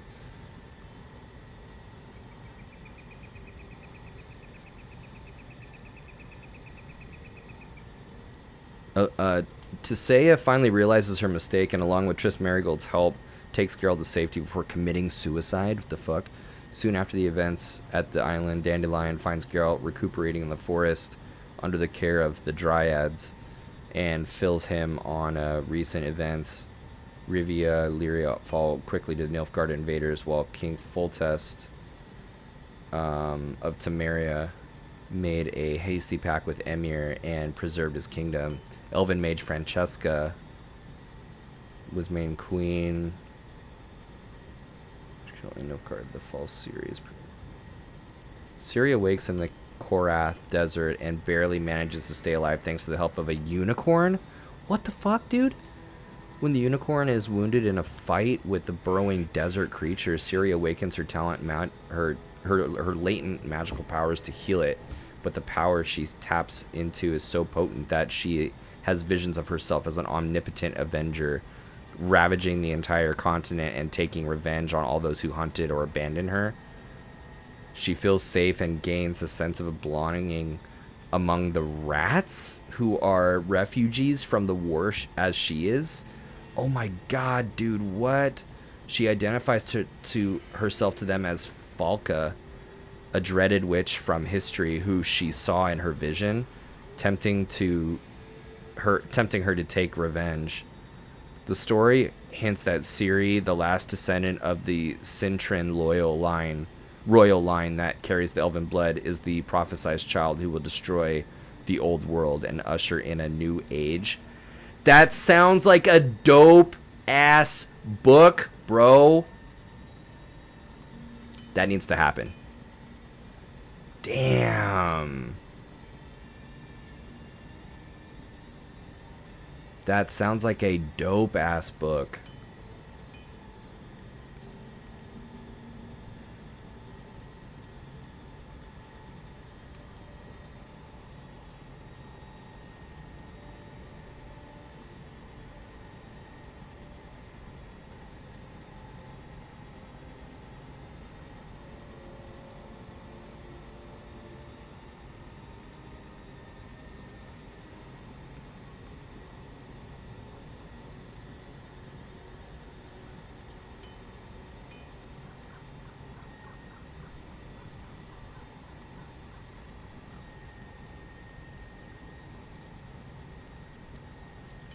Yeah, that sounds super sick, dude. That sounds super sick. I'm about to sell this stuff right here. Yeah, you would really, really like the book, the series, man. So I want to get rid of one of these orbs. Let's do the... I like that fire resist situation, dude. Oh, yeah, yeah. It's got to be this one. And then... I'm thinking go to... Yeah, that sounds like a dope book, man. We'll get rid of these.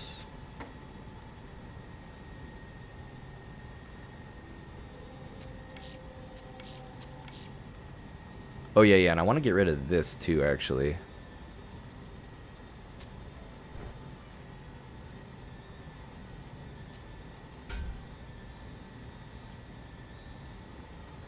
Yeah, that's cool, man, that I was able to get you into that series. I'm definitely going back to it. In fact, that absolutely qualifies for Scary Game October. I mean, it's not like Outlast or anything, but it's still monsters and stuff. So I'll absolutely join you on that, man.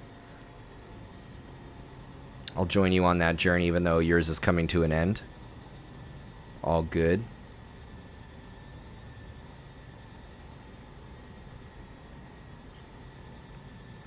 think I'm gonna get rid of this helmet too.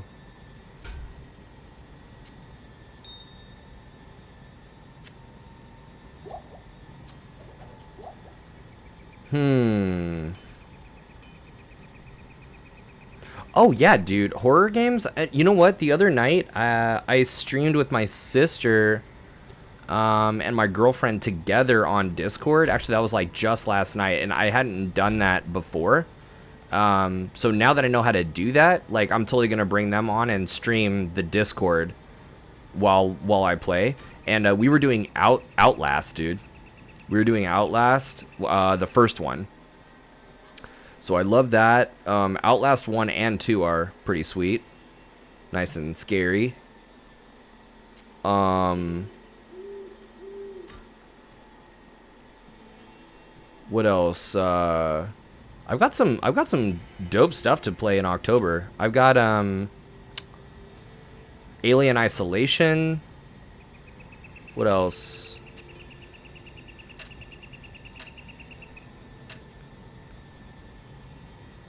Firebolt.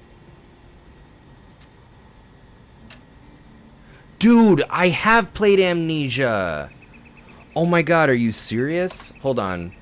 Let me go to my Steam. Because I want to say I have both. Aren't there two of them?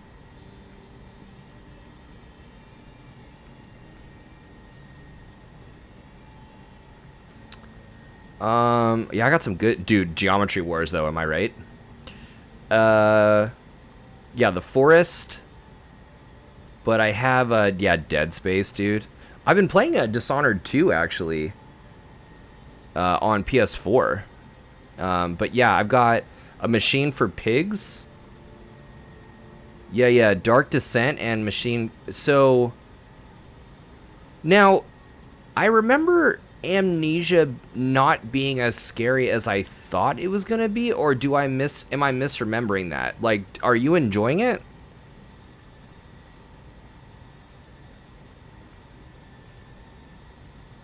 Because I'm wondering if I actually need to, like, replay that.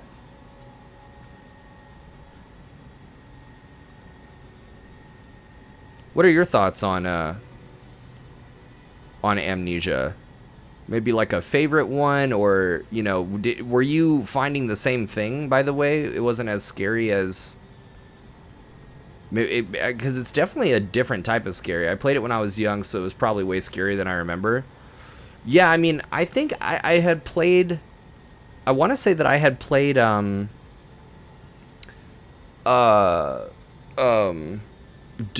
I had played Fear. I had played, what else? I had played Outlast 1, I believe.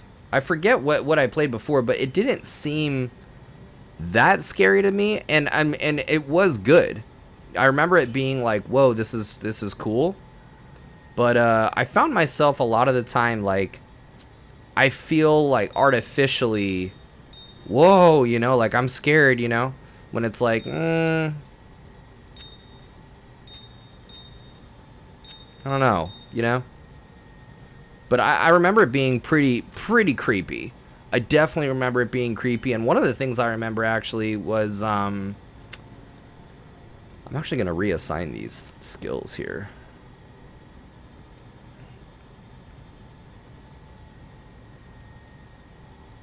I remember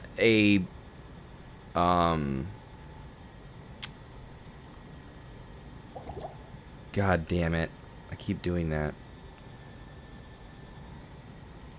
Dead Space 2. Let's see here. Cuz I am taking suggestions, dude, for Scary October.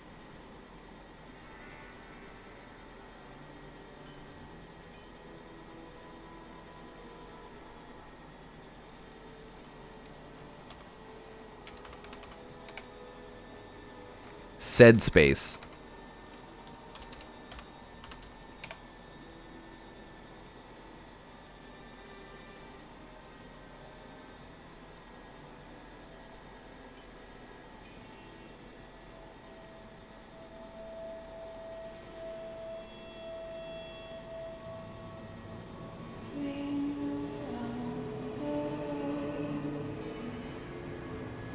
I don't even remember the first Dead Space really. I think I barely played it. I just remember it being really cool and like twisted. Like some of these monsters are like, what? How did fucking anybody invent this? It's got this like sci-fi aspect to it.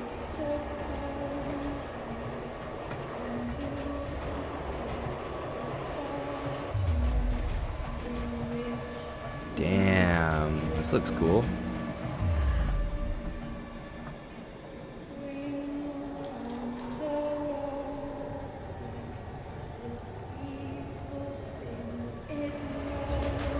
Jesus.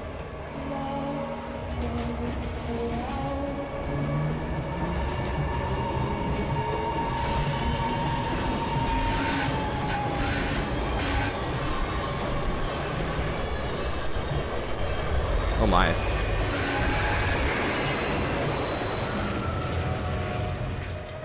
can't fall down. 2010, huh? I feel like there's got to be a better trailer. Because I'll totally... Dude, I will totally buy that, and I will play that. And then I know you'll tune in, and we can just kick ass, dude. Damn, DirectX 9? Jeez, I guess 2010 makes sense.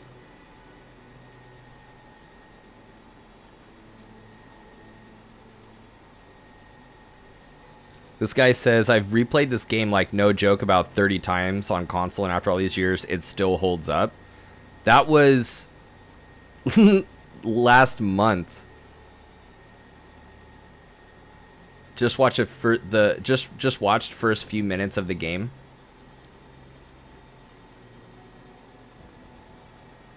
Oh, just watch. Okay, let's do that. Let's do that.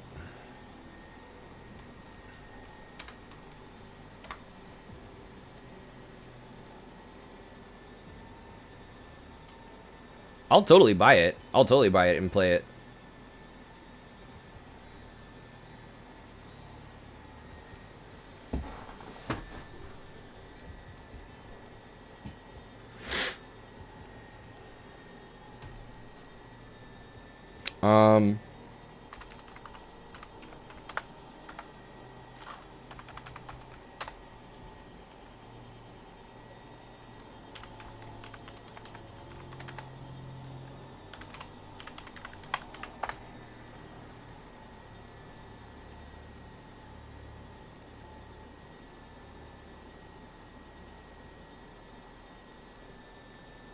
Dead Space 2 full gameplay, no commentary, 6 hours?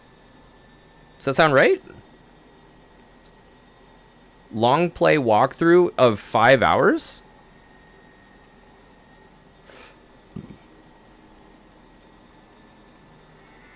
This has got to be what you're talking about, the first 10 minutes. Is it a short game?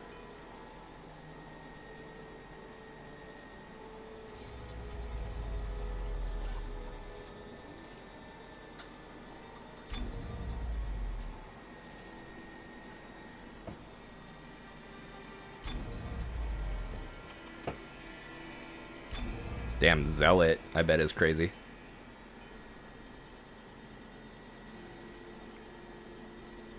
It's a pretty long game as far as a horror game goes. I see. I mean, there's nothing wrong with it. Like, if it's 5 hours or 6 hours, but it's, you know, it's action-packed or something, or it's like, you know, it's like high intensity, that might be all you can fucking handle, you know?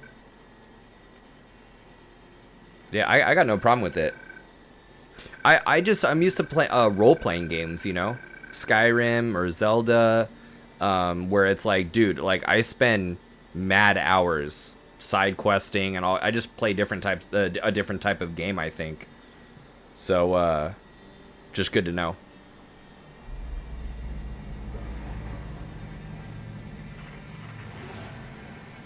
We... Oh, we're 720. Psychological thriller, dude. Isaac, are you there? Come in, Isaac. Oh God, I'm so sorry, Isaac. Look at the time difference. I'll call you back later. It's okay. How you doing? Good. You're right, Isaac. The Ishimura is a great ship. I am so lucky to be serving aboard her. The faces look pretty awesome, dude, for 2010. Isaac, Like, look at her face. Her face is crazy looking. for just pushing me to do this. Like the eyes and shit, like the nose. That's wild. You made me stick with it. I'll just remember, I'm giving you up for 6 months so you can do this. You know what? We must be getting an arranged third leg. Isaac. Isaac, can you hear me? I'll call you back as soon as I can. Isaac! You were drifting away for a moment there, Mr. Clark.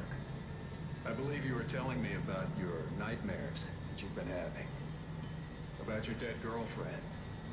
What was her name? Nicole. I didn't want it to end like this. I really wanted to see you again. Is that too loud? I loved you. I always loved you. Yes.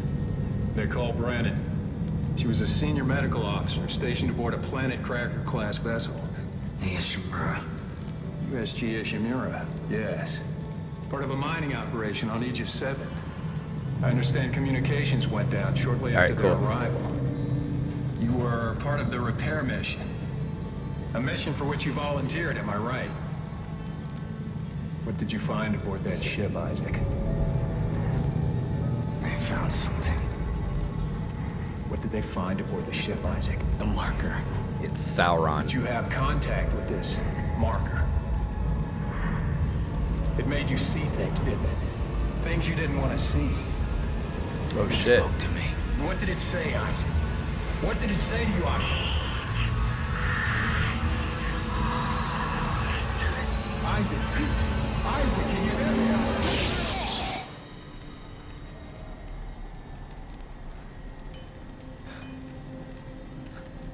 Isaac. Isaac, can you hear me? Wow. That's dope writing right there. Dana, I found The Isaac. continuity. Repeat, I have him. Great work, Franco. Be careful. He's been out a long time. Good, good. Steady, steady, steady. We gotta get you out of this straitjacket. Where am I? All right, I know you're confused right now. I can explain everything, but you gotta trust me, okay? Listen, you're in terrible, terrible danger. Oh shit. That absolutely is what you were talking about. Oh my god, bro. What? Franco? Franco, what happened? Oh God. That's absolutely the part. Oh my god. Dude, I'd be dead already. If I didn't already know to run through the room, I'd be fucking toast.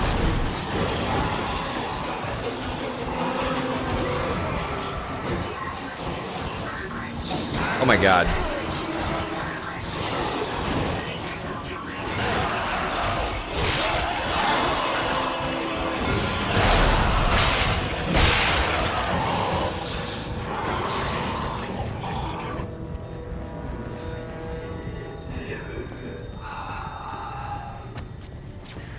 I am a fan of Over the Shoulder. It reminds me of Ghost Recon. I don't know if you ever played that, Tom Clancy's Ghost Recon. Over the Shoulder is pretty cool.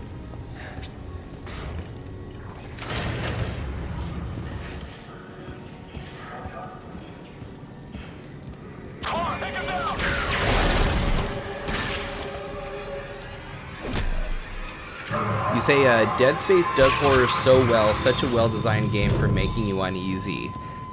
Yeah, you were saying psychological thriller, where you're uncomfortable. I'm looking at these lighting effects, right? These like lighting effects and like the steam.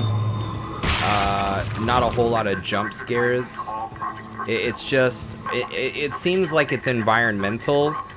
It's got a lot of special or sound effects that are working to really set the mood. I like this solitude is very interesting right now. Like you're by yourself, so you're kind of like the fuck. Like nothing's really going on right now, but it's the story is building. But you're definitely it's not a welcoming place where you're at. But I'm sure it's just, this is just the opening thing, you know. Like I'm sure that it's gets way worse, and it seems like from what little of Dead Space 1 that I played, as well as what I can tell right here, it's a lot of environmental. It hurts. It still hurts. Yes, I'll schedule And you for environmental another and sound session effects. No, I don't think I'm ready. I don't think I can take another session. tomorrow. There. First thing tomorrow. Now let's talk about what you saw today. Come on, Strauss. I'm here to help you. It was black. Deep black and glowing red with symbols. Very Silent Hill-esque. So in that regard, it's just straight up disturbing as fuck. Because then there's that too. There's like there are just things that, whether they're like, you know, like abrupt, you know, movements and you know, jittery movements, and even Silent Hill was crazy because like the coloration, The symbols, Strauss. it had like almost a gritty and a grittiness to it, and like a very cold color palette throughout the movie. Put Mr. Strauss back in stasis. Suggest his It just made you uncomfortable as fuck. session first thing in the morning. And that sounds like what you're describing right here. You know, Silent Hill was kind of crazy too for making you uncomfortable because of a lack of familiarity. Like you were just in an entirely different world a lot of the time. You know.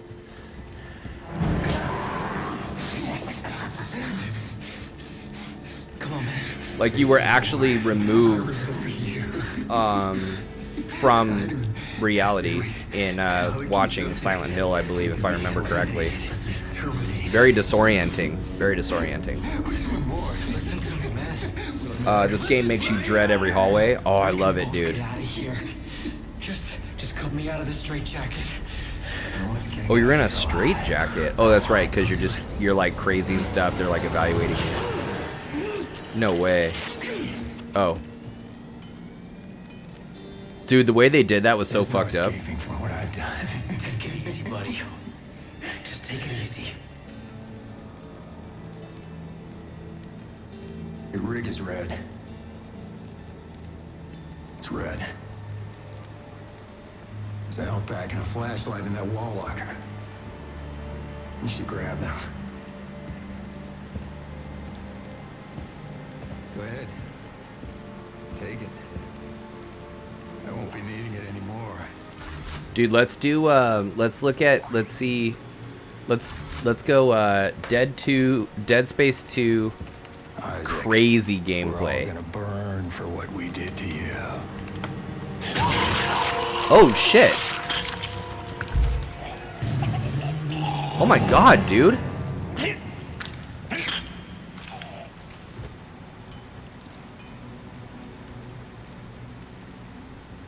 What?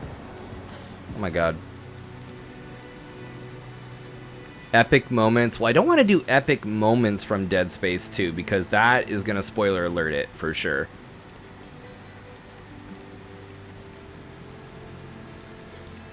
Maybe no, it's Dead Space 1. Scary funny moments montage. Interesting.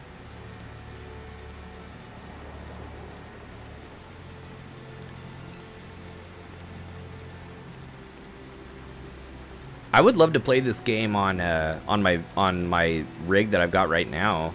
I bet it would look amazing.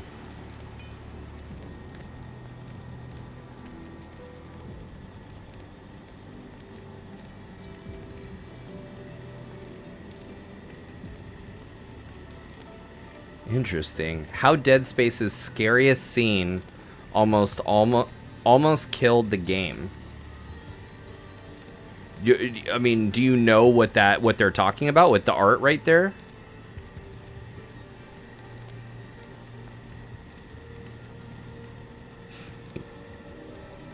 Whoa, dude. Dead Space 4? Let's do it, bro. We gotta get that 1080 going. Have you seen this? Have you seen this trailer? It didn't start out here. I'll turn that down, sorry. Not with the Scramblers or Rorschach. Not with Big Ben or Theseus or the vampires. Most people would say it started with the Fireflies. But they'd be wrong. It ended with all those things. What the hell? Reactor offline. Backups engaged. Now offline. Starboard efforts offline. I have begun a controlled reactor shutdown. Jesus. The main drive will be offline for at least 27 minutes.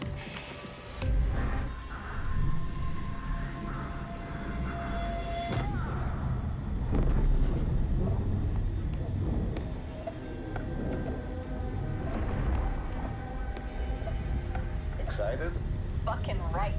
Fieldwork, Keaton, first contact. What if there's nobody there?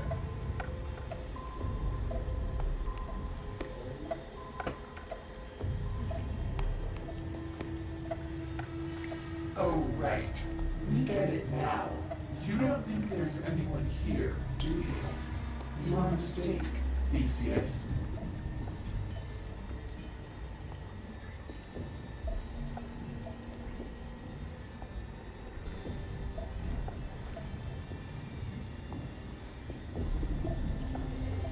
We go in. What we know weighs against further delay. Sir, we don't even know if there's anyone there. There is. They expect us. The Fireflies. We found something. A radio signal from the Kuiper. We traced the bearing. Who are they talking to? We don't know. Friendly? Hostile? Son, we don't know. All we have is the location. So you're sending a team? You're sending me? Comsats annihilated. Thousands dead. Whoa. Why didn't we? They were stealthed. That reminds me of Titanfall. That was a cool game. Sometimes it seems as though my whole life's been a struggle to reconnect, to regain whatever got lost when my parents killed their only child. Out in the Ort, I finally won that struggle. Thanks to a vampire and a boatload of freaks. Yeah, that I was gonna ask you about that. I'm like, what's going on? Like, maybe the last human. By the time I get home, I could be the this only is very sentient like being sci-fi if versus I'm even that much. Like, because I don't know if there is such a thing. Sci-fi horror. You'll just have to imagine you're Siri Keaton. What? That's a bummer. That was a bummer trailer.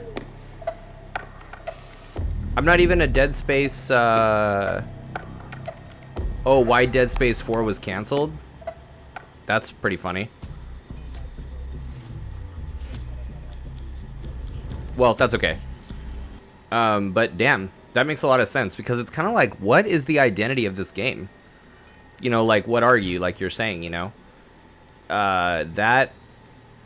It seems like they... Yeah, kind of looked terrible. Like, I didn't want to say it, but I mean, it kind of looked like they... I have barely played Dead Space 1.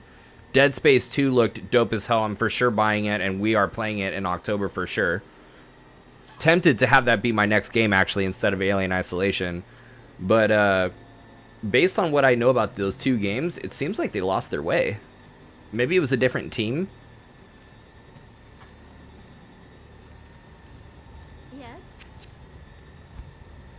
Not sure. But yeah, that's really unfortunate, man. Oh, dude. Time to upgrade the belt, bro. Ah, damn. This is sick, though. It's just so weak, though.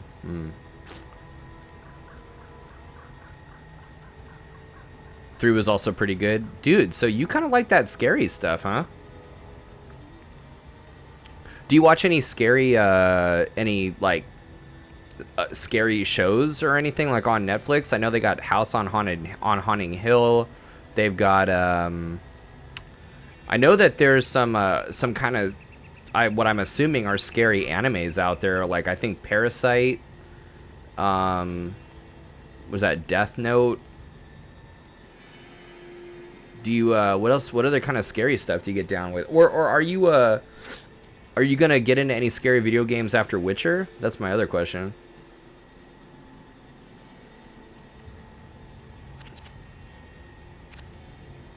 Actually, do need to repair my shit. I used to be way more into scary stuff, not as much anymore.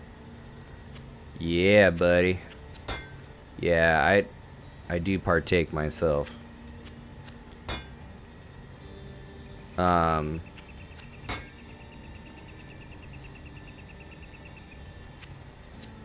that's cool, man. You know, interests change over time. That's cool, that's cool.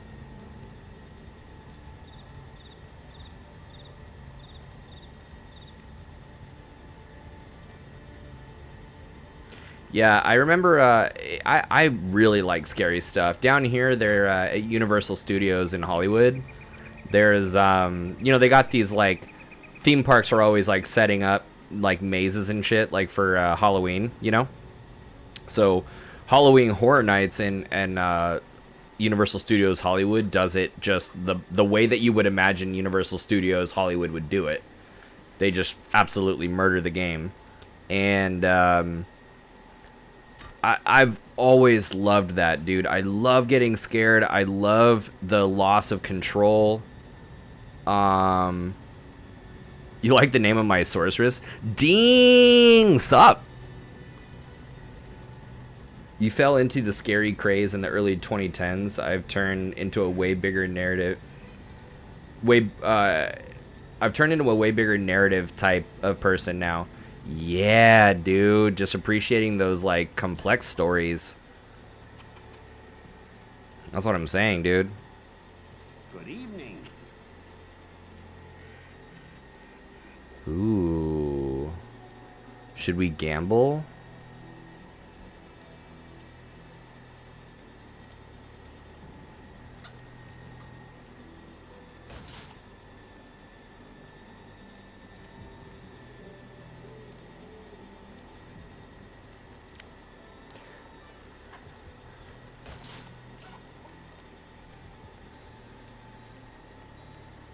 Every couple of years, though, I sit down with a proper horror game, though.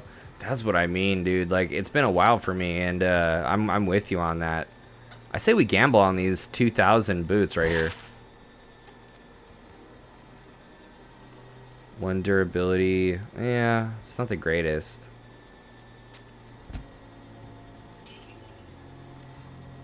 Yeah, a good horror game, man. You know, horror is like one of those things that it's got to be really hard to do, though. There's so many different types of scary out there, you know, and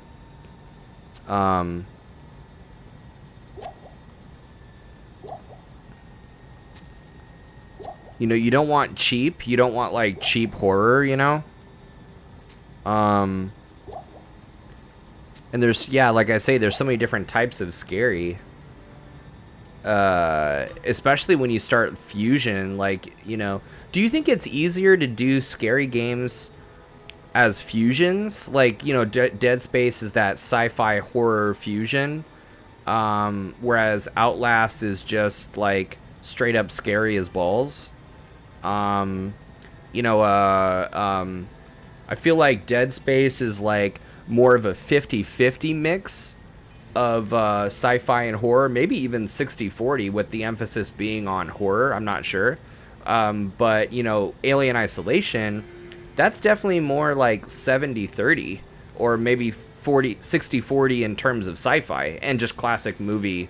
You know, it itself is a sci-fi horror franchise, the Alien franchise, but, you know, it's like it's horror in the sense that you're getting hunted down, but it's definitely not. I would even say maybe 70-30 of sci-fi to horror, where that 30% is super fucked up because you're getting hunted down by a xenomorph, but it's not overly horror. First of all, it's only one of them, you know, versus Dead Space is very clearly like, you know, it's environmental. It is absolutely environmental all around you. In some regard, like, you could argue that there are aspects about that for Alien as well, because that the thing can go all over the place and it can hunt you down from a variety of, you know. So, but you get what I'm saying. I think it's really hard to do straight horror without being without being derivative. Yeah, it's got to be. That's what's cool about Outlast. Is it just Outlast just went and created its own total like thing. I guess maybe Dead Space, I mean, to a certain extent, any new game that's pioneering, you know, even an established genre, even if it's a fusion, like, they have to create their own you know, universe and like where these things are going to be happening. So I don't mean it like that, but Outlast really did its own dude, they really did do their own thing. They actually took an interesting path because it's so difficult to do straight horror. They really went like they went a very smart way and did it from a powerlessness. They had powerlessness, you know, be a factor in terms of the psychological, the strain that they're gonna, you know, exert on the player, because you cannot beat someone's ass, you cannot shoot them, you can't hit them. It's all about knowing your environment, avoiding, evading, being elusive, hiding, and making the right move at the right time. It's all about timing. It's all about, you know, and stuff like that. Whereas that's a much more passive and powerless, like, kind of way to go about doing it. And I think that adds to, you know, that definitely helps, I think. It's an interesting way to go about it. Look for the Haragic Malice in the monastery barracks. Beware the smith that guards it. So I believe we just continue.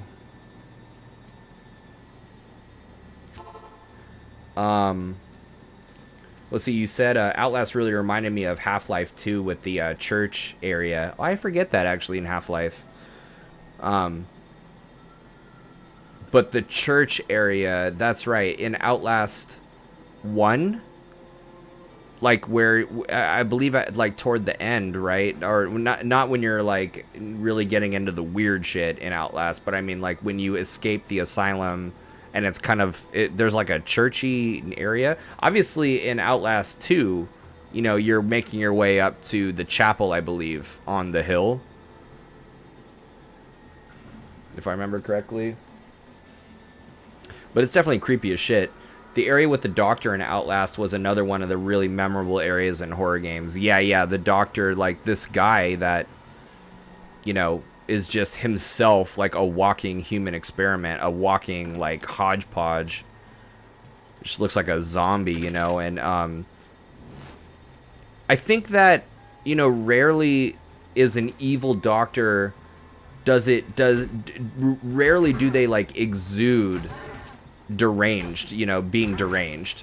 Like usually it's their actions or maybe their creations that really it's like their actions are like their creations that embody the derangement that they feel, but they are like, you know, whereas that guy by his very image embodied how deranged he was. And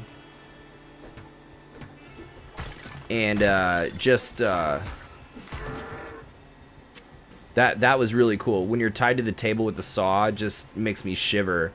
Yeah, dude. Oh my god. Where he takes your... Is it your hand or your fingers, I think? Or...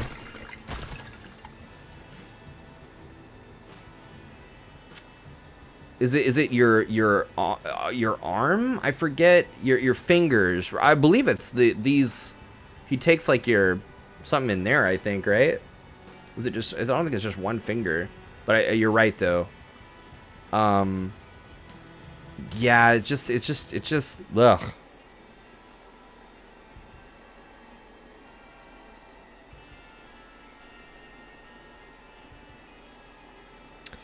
Yeah, Outlast. Yeah, that's a crazy game, dude. That's a really crazy game. I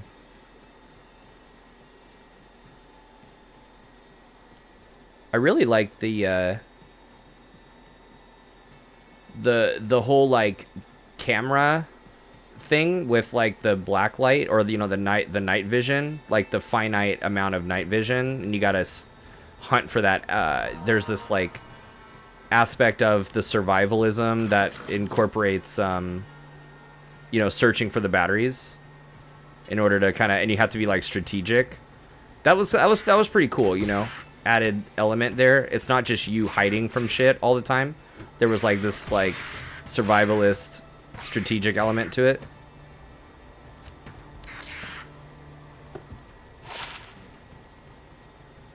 Attack rating and light.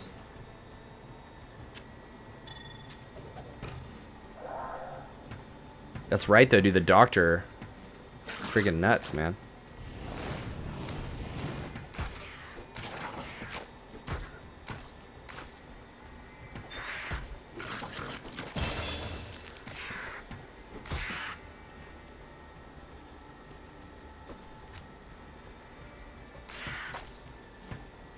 Increases your life and stamina. Soma?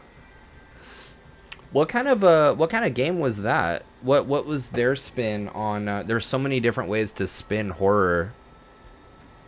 Some other games I've seen that spin like in the direction of like witchcraft and sacrifices and seances type shit. I've seen supernatural and like ghost stuff. Obviously like Dead Space is that like zombie alien human hybrid type shit, weird stuff.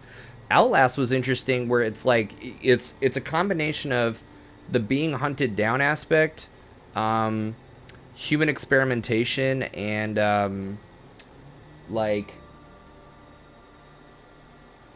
yeah, human experimentation. So what kind of, and then you got like, I don't know. What was Soma? What was their angle?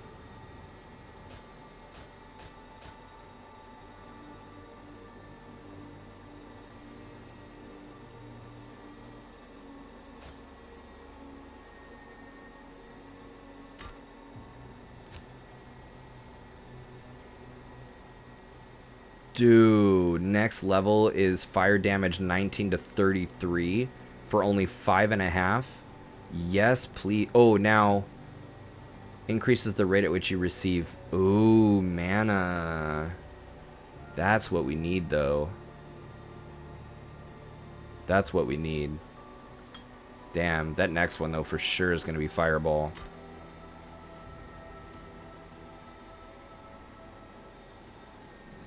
Very sci-fi psychological. Ooh, nice. Oh, you know what? You know what was an interesting one that was sci-fi psychological was Prey. I really was like, okay, dude, that's pretty badass. Did you ever play that? And then I don't want to go too far off on that. Like, I want to hear more about Soma. Like, what was cool about it, or like, what were you drawn to and stuff. But yeah, that reminds me of Prey was one of those for me where I'm like, oh shit, I was like really surprised.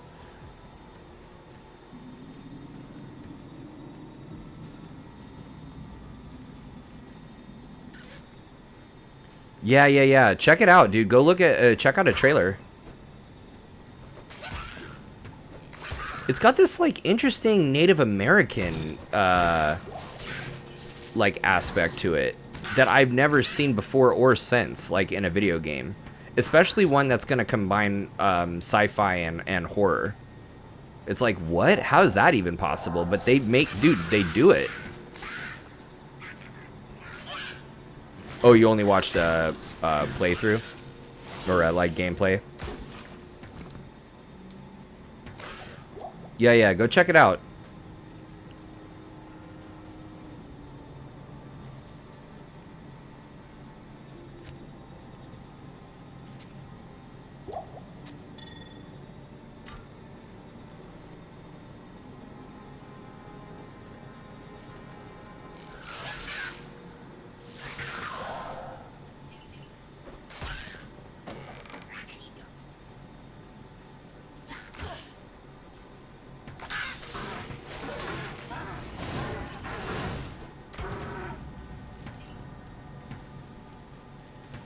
Actually, I think there's Prey 1 and 2.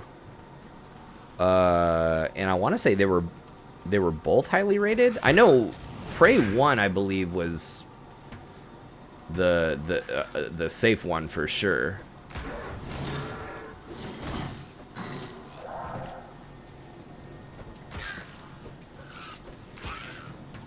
Yeah. Like it was even a solid 8.9, like a solid 9. I mean, dude, what more do you need? Like a 9, that's 9 out of 10. Absolutely. I think, a big part of that was innovation as well, and really doing a tried and true genre of sci-fi horror in a way that no one would ever really think to do it, and then pulling that off. That is dope as hell. That's really dope as hell. And also, like, just like homage, paying homage in some way to like Native American stuff. Like, what? That's awesome.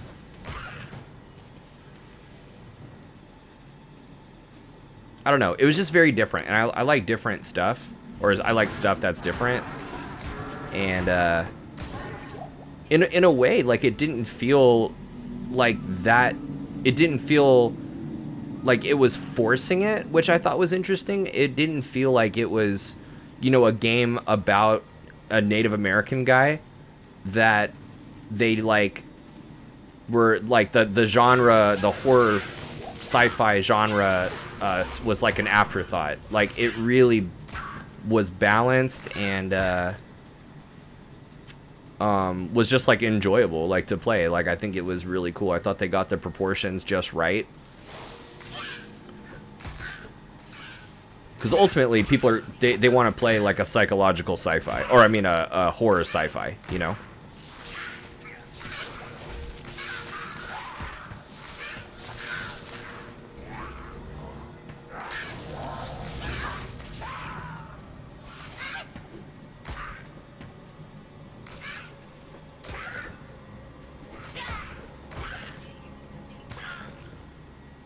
It's been forever since I've played Prey.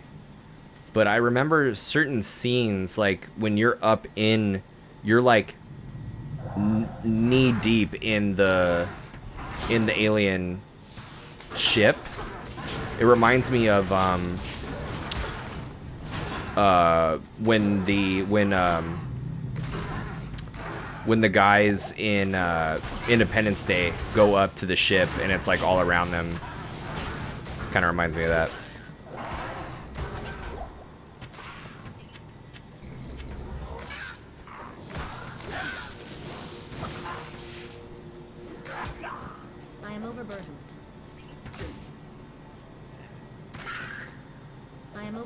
Or maybe like the scenes in like original Alien when they like find the ship and they are like kind of are like checking it out. They're like, what the hell? Like, what is this? Is it like a base or like?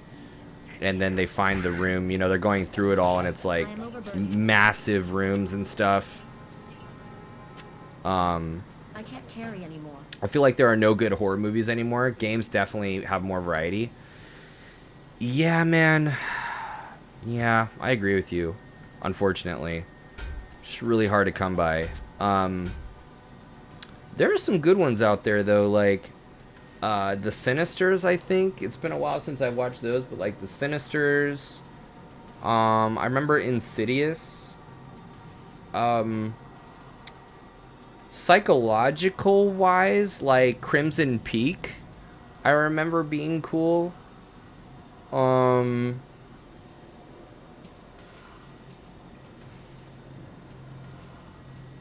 Conjuring, yeah, Conjuring, that was one I was trying to remember exactly. But you're right though, yeah, it's a bummer. I can't use this yet.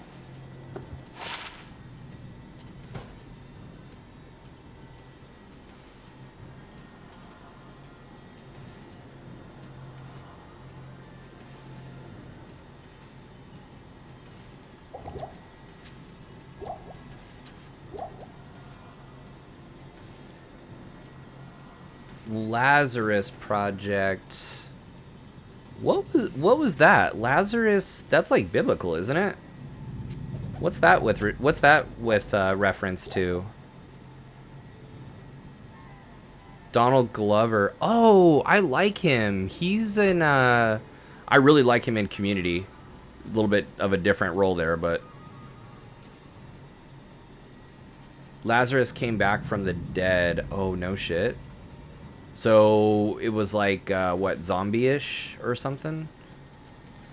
Or was it like maybe research into like stopping death or bringing people back that like went out of control?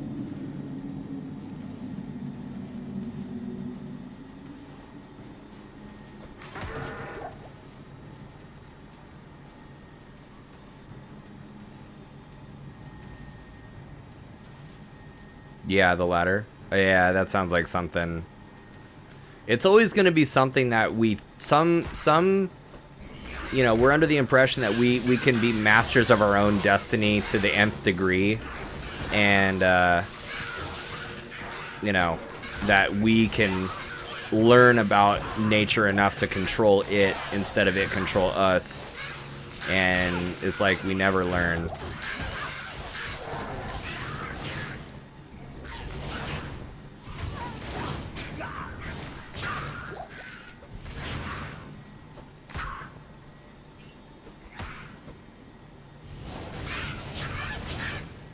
Dude, this fireball is fucking people up, dude. I'm so pumped. Doctor's wife gets killed in an accident while they were trying to bring things back from the dead, and she turns out to be demonic of some type instead. Damn. That's interesting. That they'd have to do some explaining, though, like how they are demonic, though. You know? That's kind of a statement there. Or that's kind of a... You don't want the movie to be grasping, but you liked it, so I'm sure they did it good. Yeah, it's a well done movie. That's cool, man. That's really cool.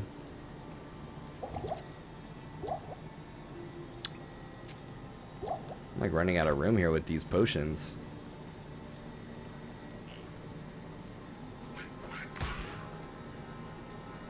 Dude, I think my chick died.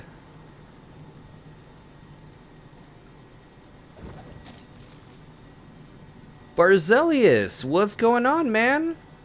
It's quite well, dude. It's quite well. It's going quite well. Just chatting with the other gentleman in here about the psychological horror genre and sci-fi horror genre mashups, video games and stuff. I'm playing you know, it's obviously it's Scary Video Game October, so we're just talking about, we're like game planning some, like maybe some games to play this month, and I was thinking about doing I definitely want to do the forest at some point, but I was thinking about what was the one?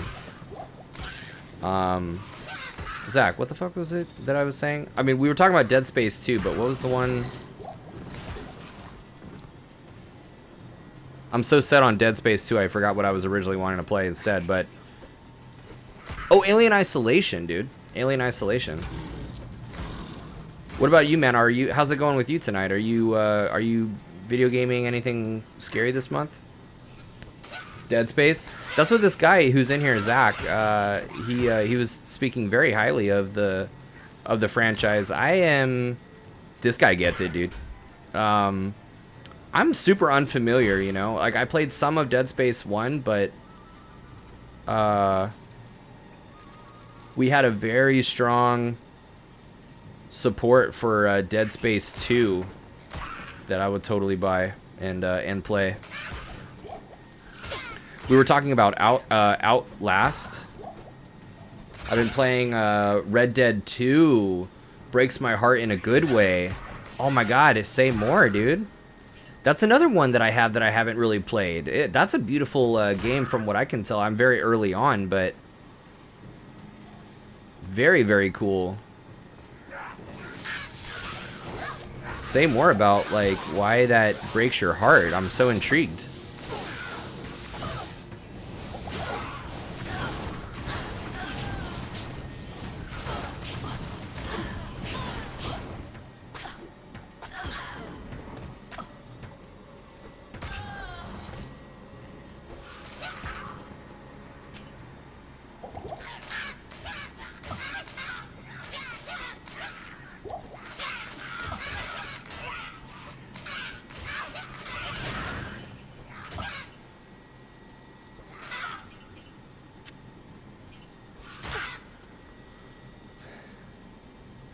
I want to get into,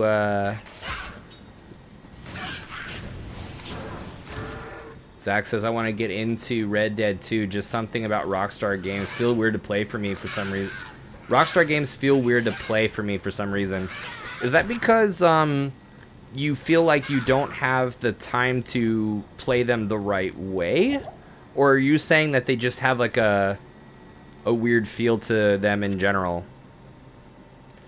Yeah, the graphics and gameplay are astonishing, and the story is just beautiful. You need to be void in your interior for not crying with it. Really? Because I will cry, dude. Like, I will let myself feel, you know, movies and, you know, whatever, concerts and video games even as well. That's really cool.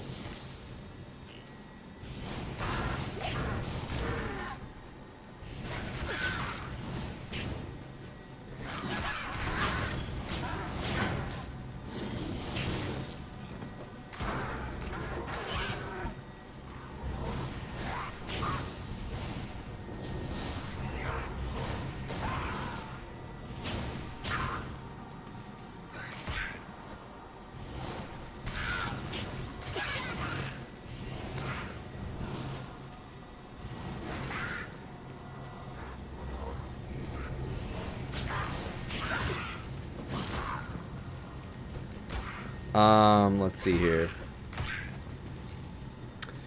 Yeah, weird to the controls. Looks amazing in everything else, though. Weird to the controls. Oh, you're talking about what, the user interface? Right, like you're talking about user experience and that kind of thing? Like just maybe layout gives you like weird feelings or something?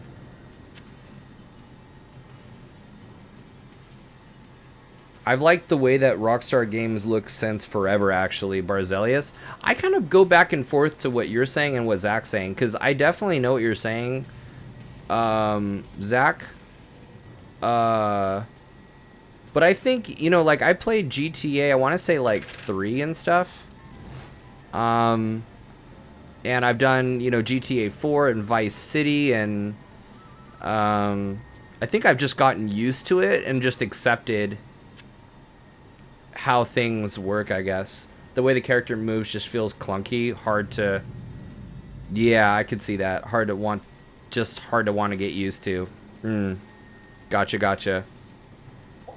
The thing is I think for, it's hard to not get engrossed in the story and just... for me, it's not hard. I just look past it, I think. But I do know what you're talking about, yeah. Yeah, Red Dead, dude. Red Dead was... you never played the GTA games, so I'm starting brand new the way... Oh! Yeah, because, Red Dead is very much... I mean, the mechanics, Barzelius, like, back me up on it, is, mechanics-wise, it's very GTA mechanics-wise, for sure. from the user interface, like in terms of um, like the little map like in the bottom, and I think weapon access and organization, like the wheel format is there. I'm pretty sure.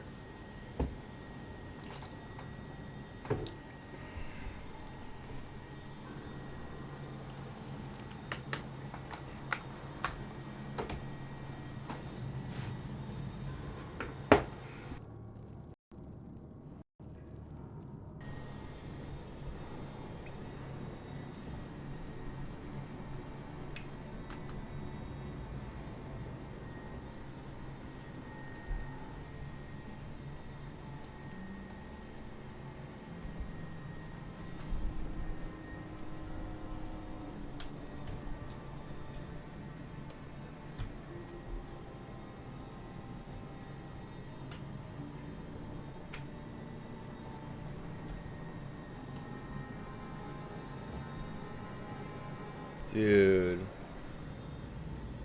I think my mic, like the tightening, like the screw just took a shit on me. Hold on.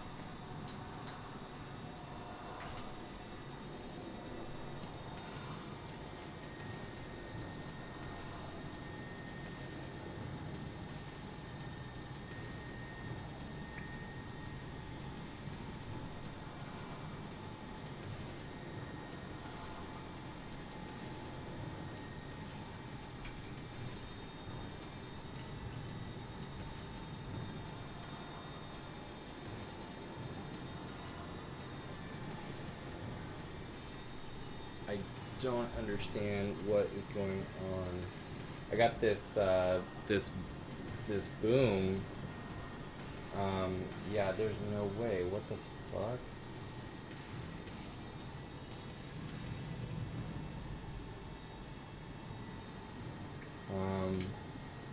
And these joints that tighten, and I hope I didn't over tighten this thing, because it's fucking weird right now.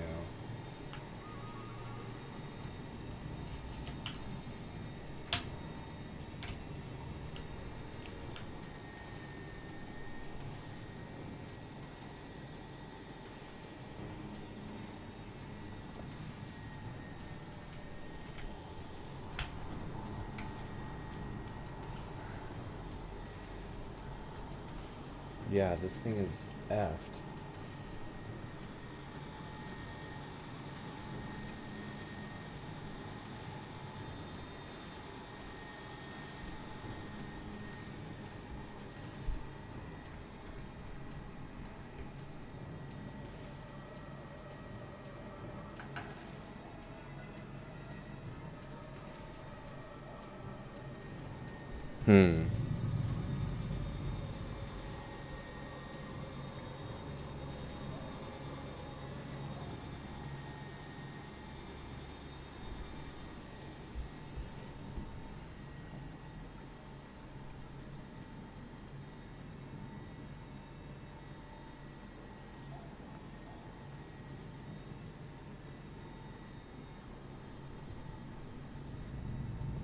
Oh, no, it's not. I just have to figure out a way.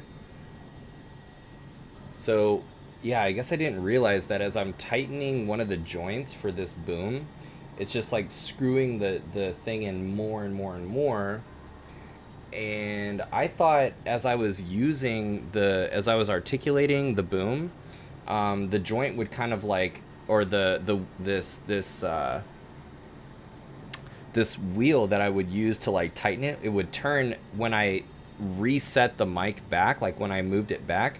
So I've just been tightening it every time it does that, but I guess little to my knowledge, it hasn't been loosening. It's just been tightening more and more and more, and this thing just lost its grip on the screw. So I had to figure out how to like unscrew it so that I could pop this thing back on. Damn, that sucks.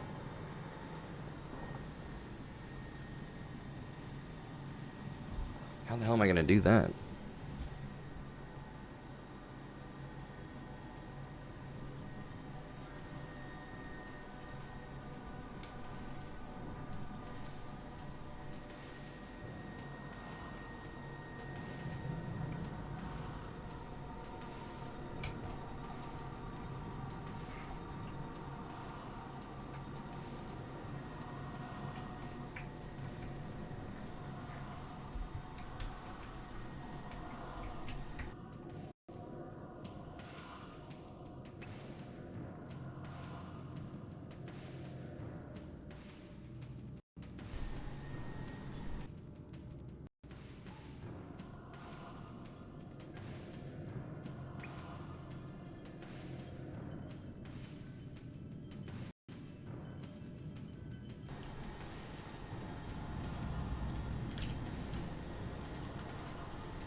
Huh, okay. Damn. Well, now we know. Okay. This thing's being weird. Sorry about that, dudes.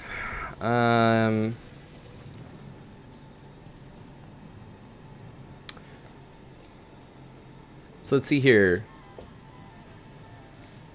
Yeah, sorry, I'm a little late here. So Brazilius, it's quite similar, but also very unique because of the things you can do and the different ways to interact with the world. Very cool, dude.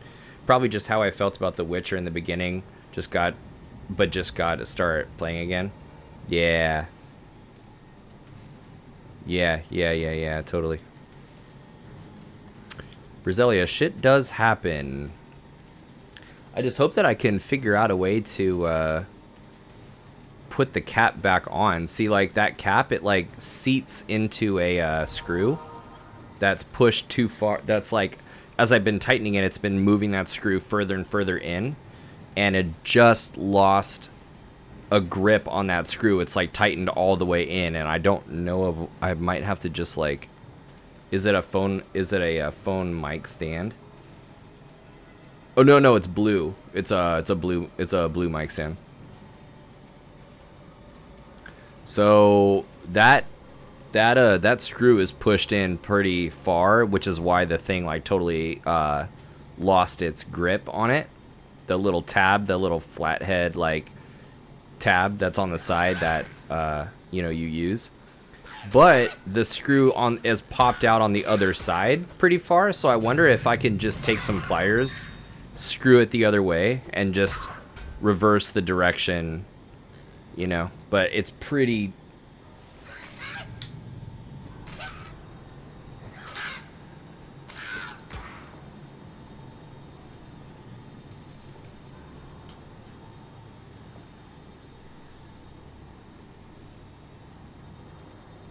I could probably get it with like a pair of pliers and then just rotating it the right way so that it, you know, kind of unscrews and comes out back out the other side.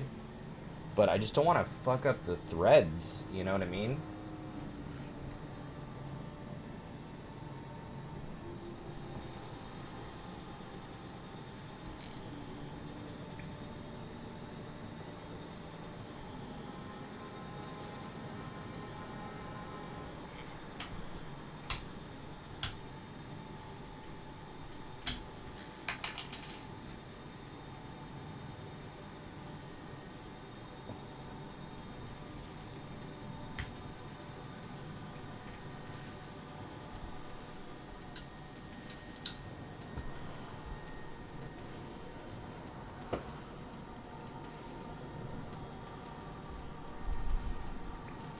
Yeah, this shit is like super weak, dude. Damn it.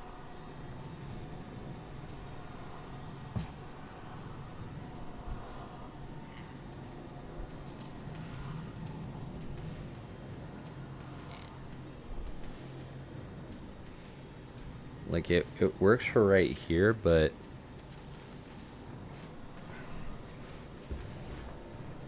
yeah. It'll definitely do for now, but see, this shit is like creeping up, dude.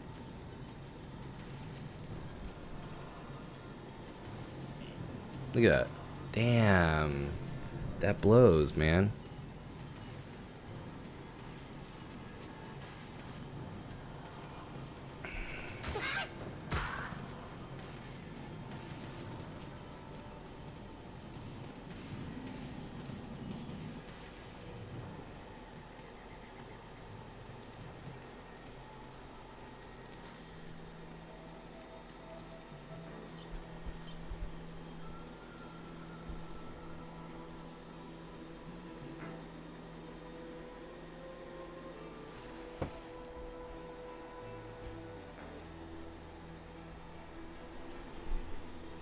Yeah, god damn, this thing is fucked.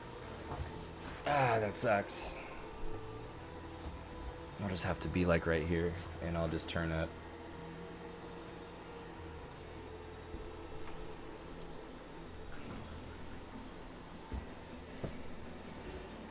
Yeah, I'll just have to like leave it right here, I guess.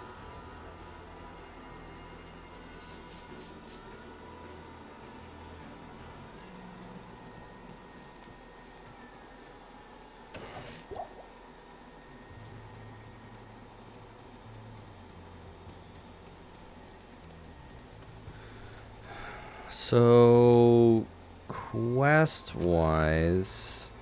yeah, Monastery Barracks. It's got to be there, I imagine, in this. I forget where.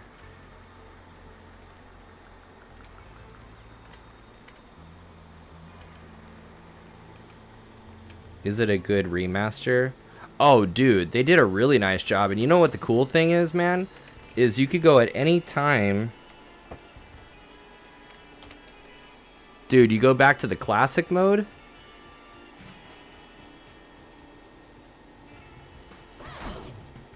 It's awesome, man.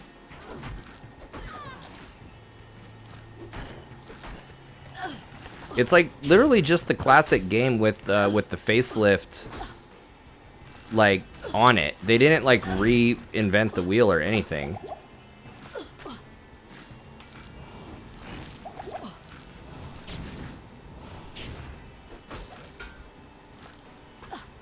But I really do. I do like the way that they redid it. Yeah, that's what I said too. Yeah, Zach, absolutely. Like, look at the fire effects. Look at as the fireball like runs across the wall. Look at the lighting, you know? Really cool lighting and shading effects.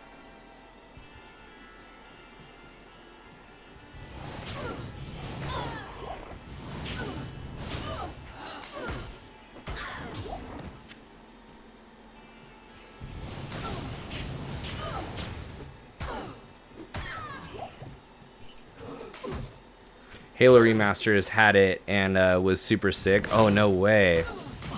That's awesome.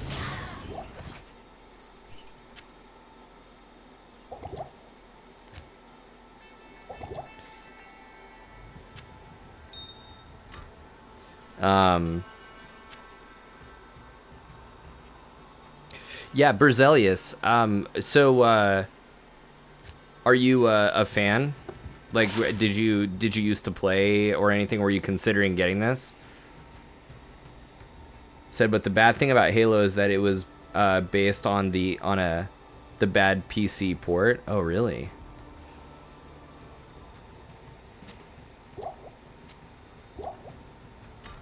Yeah, I really like the Halo series. Actually, Halo was the first. That was the first game on 360 that I tried playing. When I was learning to play with one hand, Halo was the first person that I learned how to play one-handed. Did you guys ever play Lost Planet? That was the first game in general that I learned to play with one hand. It was like it was a third person, so it was really user friendly when you're trying. It was like really camera friendly, learning to play with one hand. Pretty cool, really good looking game. But yeah, Halo was that other one. Halo Remaster would be pretty sweet to see.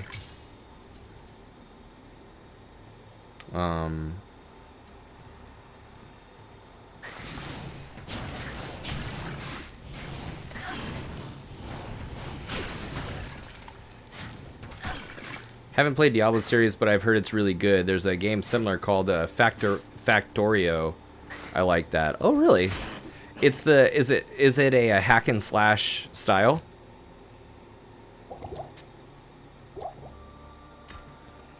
And it's kind of like got like the horror. It's like the horror type of like theme kind of going on. You just unlocked a dormant memory. I totally forgot. I played Lost Planet, dude. Lost Planet, that game was dope. That game was actually sick. And you know what was cool about Lost Planet was they really, I think, effectively experimented with like size and detail with size, kind of like the things that you'll see in God of War or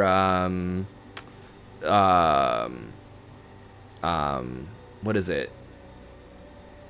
Is it Horizon? No. Horizon on a PS4 and PS5 now. You know, this idea of like, no, but see, that would, so that's a game that I heard really high, I've heard highly, or people have spoken highly of. But I think that's what I'm talking about as well, right? They kind of experimented maybe with size. And like scale is an interesting kind of thing from a player's standpoint.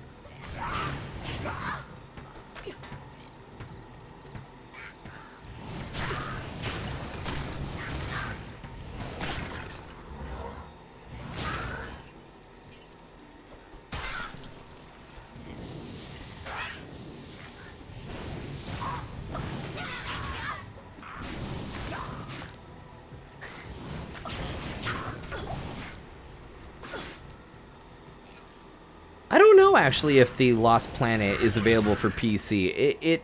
I wouldn't be surprised if it was, because I was playing it on Xbox, so it's definitely a Microsoft title.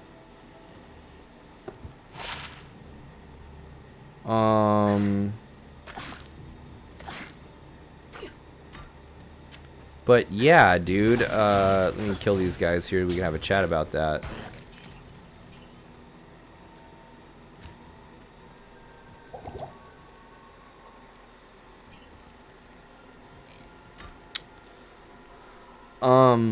Yeah, Zach, Shadow of the Colossus, dude, talk to me. It's more like a crafting, Brazilius. It's more of a crafting game, and has more strategic elements, but the camera and the movement are the same.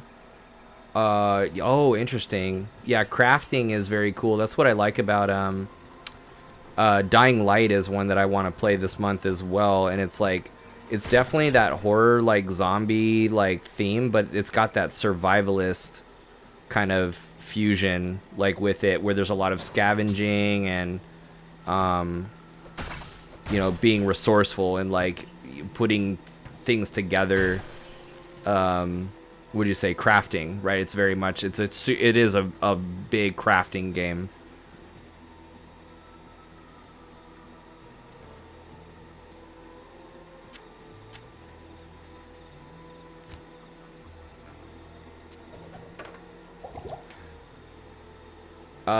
Shadow of the Colossus, Zach, you were saying just looks amazing and insane looking for a game that's on the PS2. Shadow of the Colossus is one of those, like, you know, like PlayStation will have like a classics line, like that will be like on sale and stuff because they're just, you know, staples. Like God of War is in there, and, you know, Spyro and like these different things are like the Shadow of the Colossus is one that I've seen as a classic, I believe.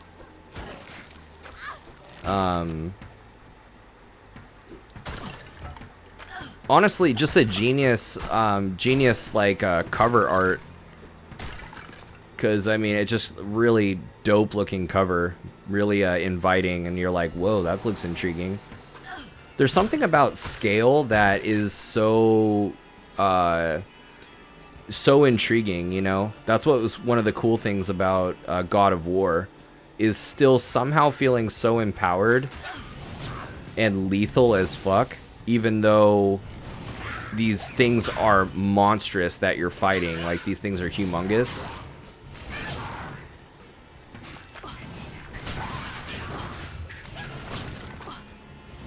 So it's really cool when a game can like strike the balance like that.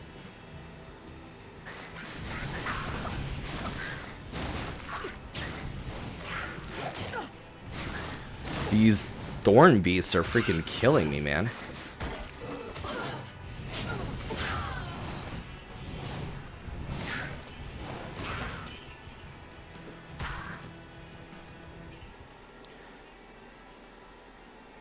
Wow, Shadow of the Colossus, you hope you can find it on PC.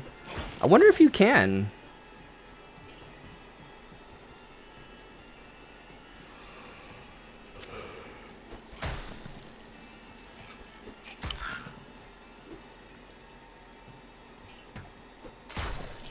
That'd be a really cool one too. That would be a cool one where, like if you're studying or if you're working or something like that, to just have, I'm sure, I don't really know, I haven't played it, but to have that as background, you know, gameplay or something.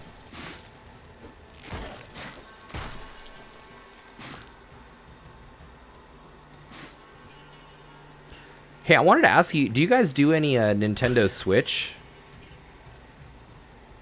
But not the remastered version? Yeah, I heard they're what, yeah. I was wondering if you guys do any Nintendo Switch, and if you had heard of Legend of Zelda Ocarina of Time being released for the Switch, like online, that you can buy it online. I don't know if you guys could validate that or not, or substantiate that rather.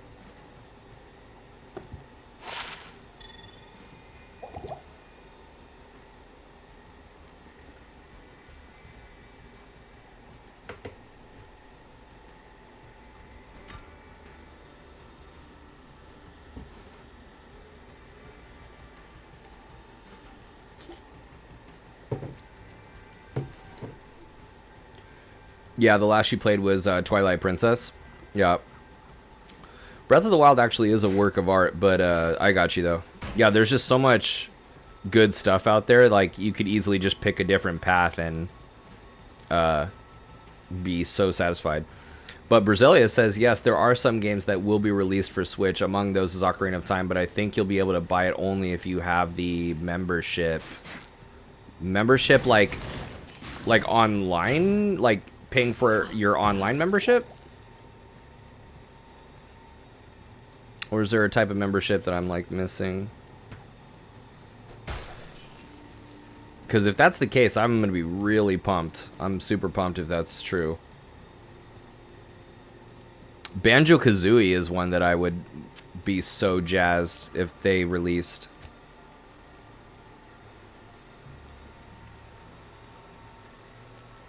You're not a big fan? I'm not a big fan as well. Yeah. That's cool though, man. Yeah, my sister just brought it up like 2 days ago, and I was like, what? Because that was like one of my top 3 favorite games of all time. I would say maybe top 5. For sure, top 5.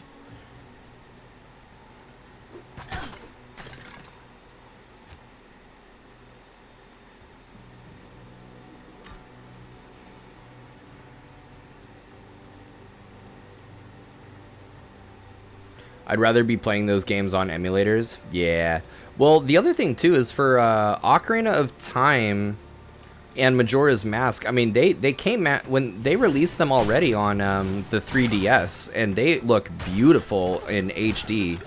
And being able to do that 3D, dude, I was so pumped for that. They really did it really, really good, and that was like a remaster as well. That was like a redo, you know, with HD, you know, graphics and stuff like that, but still had that classic feel. Best video game music of all time. Zach, do you know of the monastery. on Dariel's Oh, stronghold. I think. Yeah, Monastery Barracks. Dude, do you know that they do that soundtrack in concert?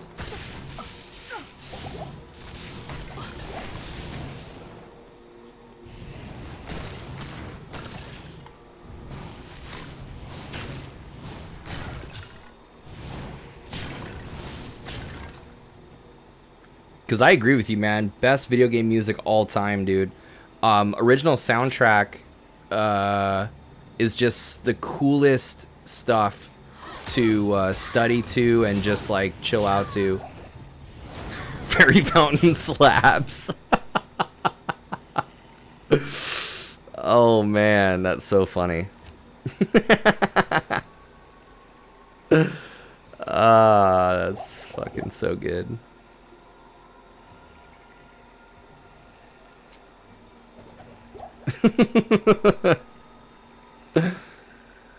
Oh man, Fairy Fountain does slap, dude. That's definitely the jam right there. Just like that Hyrule, like dun dun dun dun dun dun dun dun dun dun dun dun dun dun.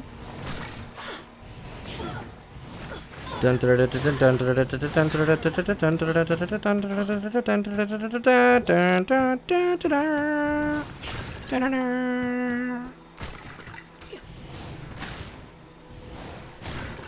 all about that Zora's Domain type of chill music, dude.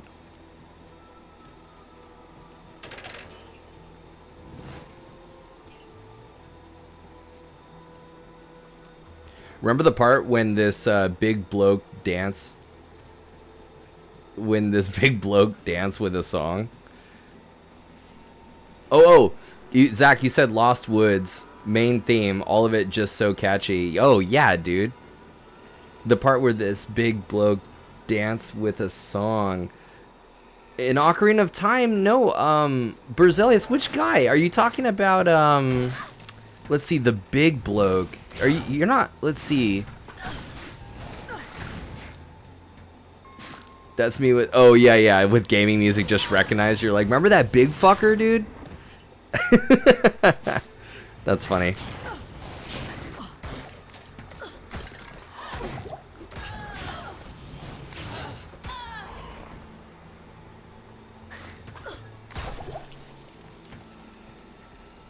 Yeah, Legend of Zelda music is freaking the bomb. And I did go see them in concert once, which was like ridiculous. It was called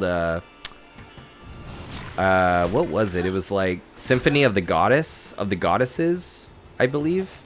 I believe it was the Goddesses because the Triforce is based on these like the three goddesses, right? Like wisdom, power, and law, I think, or something like that, or I forget what it is, what they are, but so I think it was like Symphony of the Goddesses.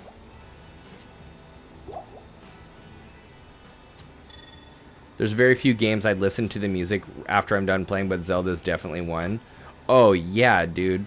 And just like from so many different types of Zelda too, like Majora's Mask, there are so many iconic music, like there's so much iconic music to Majora's Mask as well. But yeah, Ocarina of Time, definitely.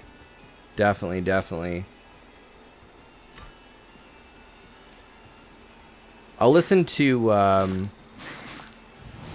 you know, sometimes if I'm having trouble sleeping, I'll listen to different things. I'll like meditate on like bird songs or, you know, like Babbling Brook or something like that. But like if I'm gonna do a relaxing video game music, maybe to go to sleep, or if I'm studying or something, dude, Ocarina of Time original soundtrack is definitely one of them. But Breath of the Wild also has some really good music too.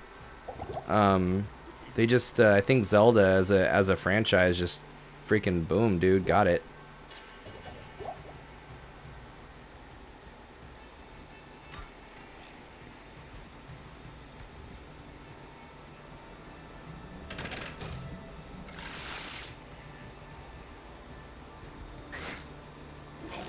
There's a really cool YouTube that I listened to. I think it's a 4-hour long video, or I'm like studying to video game music, and it's all nostalgic N64 music.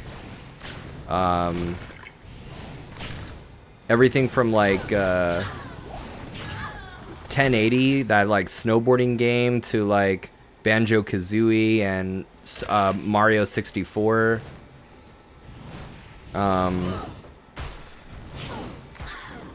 All kinds of shit.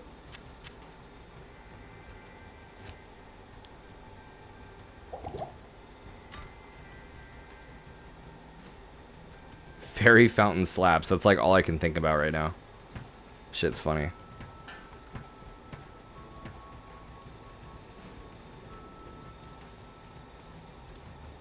Lo-fi hip-hop girl? Dude, my sister is getting into lo-fi as well. I didn't know about that until she was like, you know, started sound mixing herself, you know? Lo-fi, is that just like, so it's very relaxing or something? I'll have to like check it out. Or if you want to, it's such a good genre. Dude, if you could find something and put in the chat, dude, I'll check it out.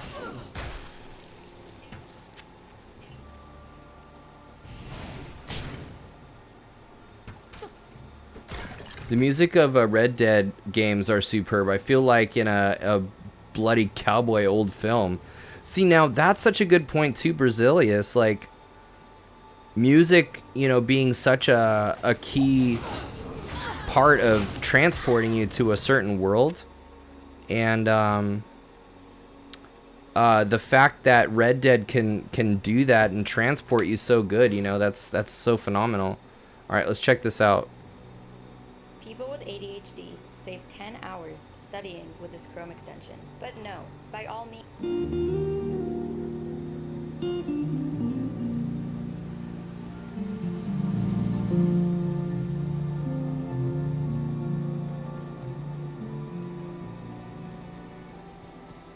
Yeah, if it's not copyright free, it'll just be damn. Really?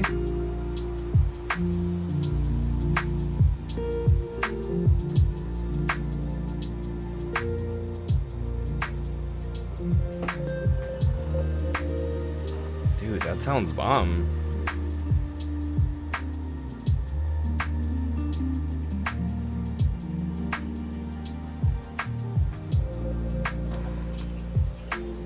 Yeah, boy.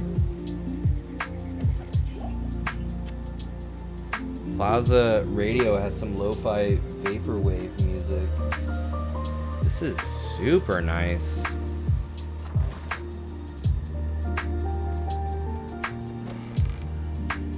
I'm gonna try and find this waypoint, and then I'm gonna hit the sheets here, my dudes.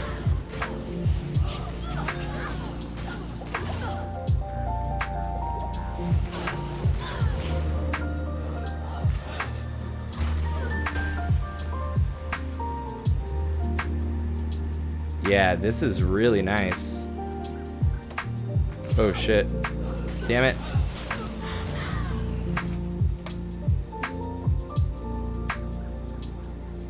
Damn, that's dope.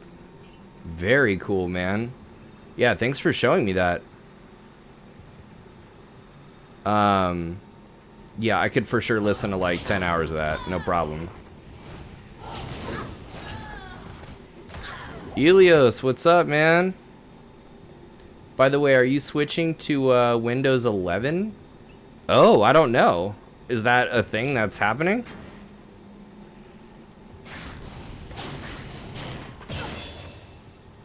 Yeah, I don't know. I don't think so. I mean, if I have to, then I guess I will, but I mean, you give Windows 11, I'm giving Windows 11 a few weeks. Yeah, it seems like something that you want to make sure that they got totally correct, you know?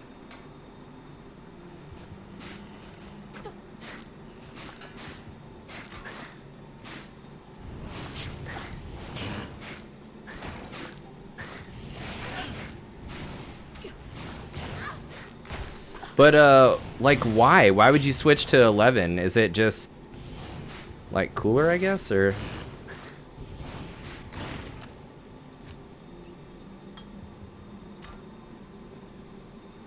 I think Windows 11 update is being rolled out right now. Oh, okay.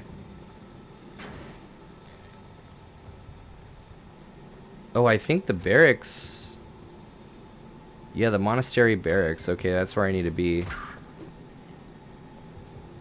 But I know that there's an outer cloister waypoint that I need to find so I can head off to Sleepy's.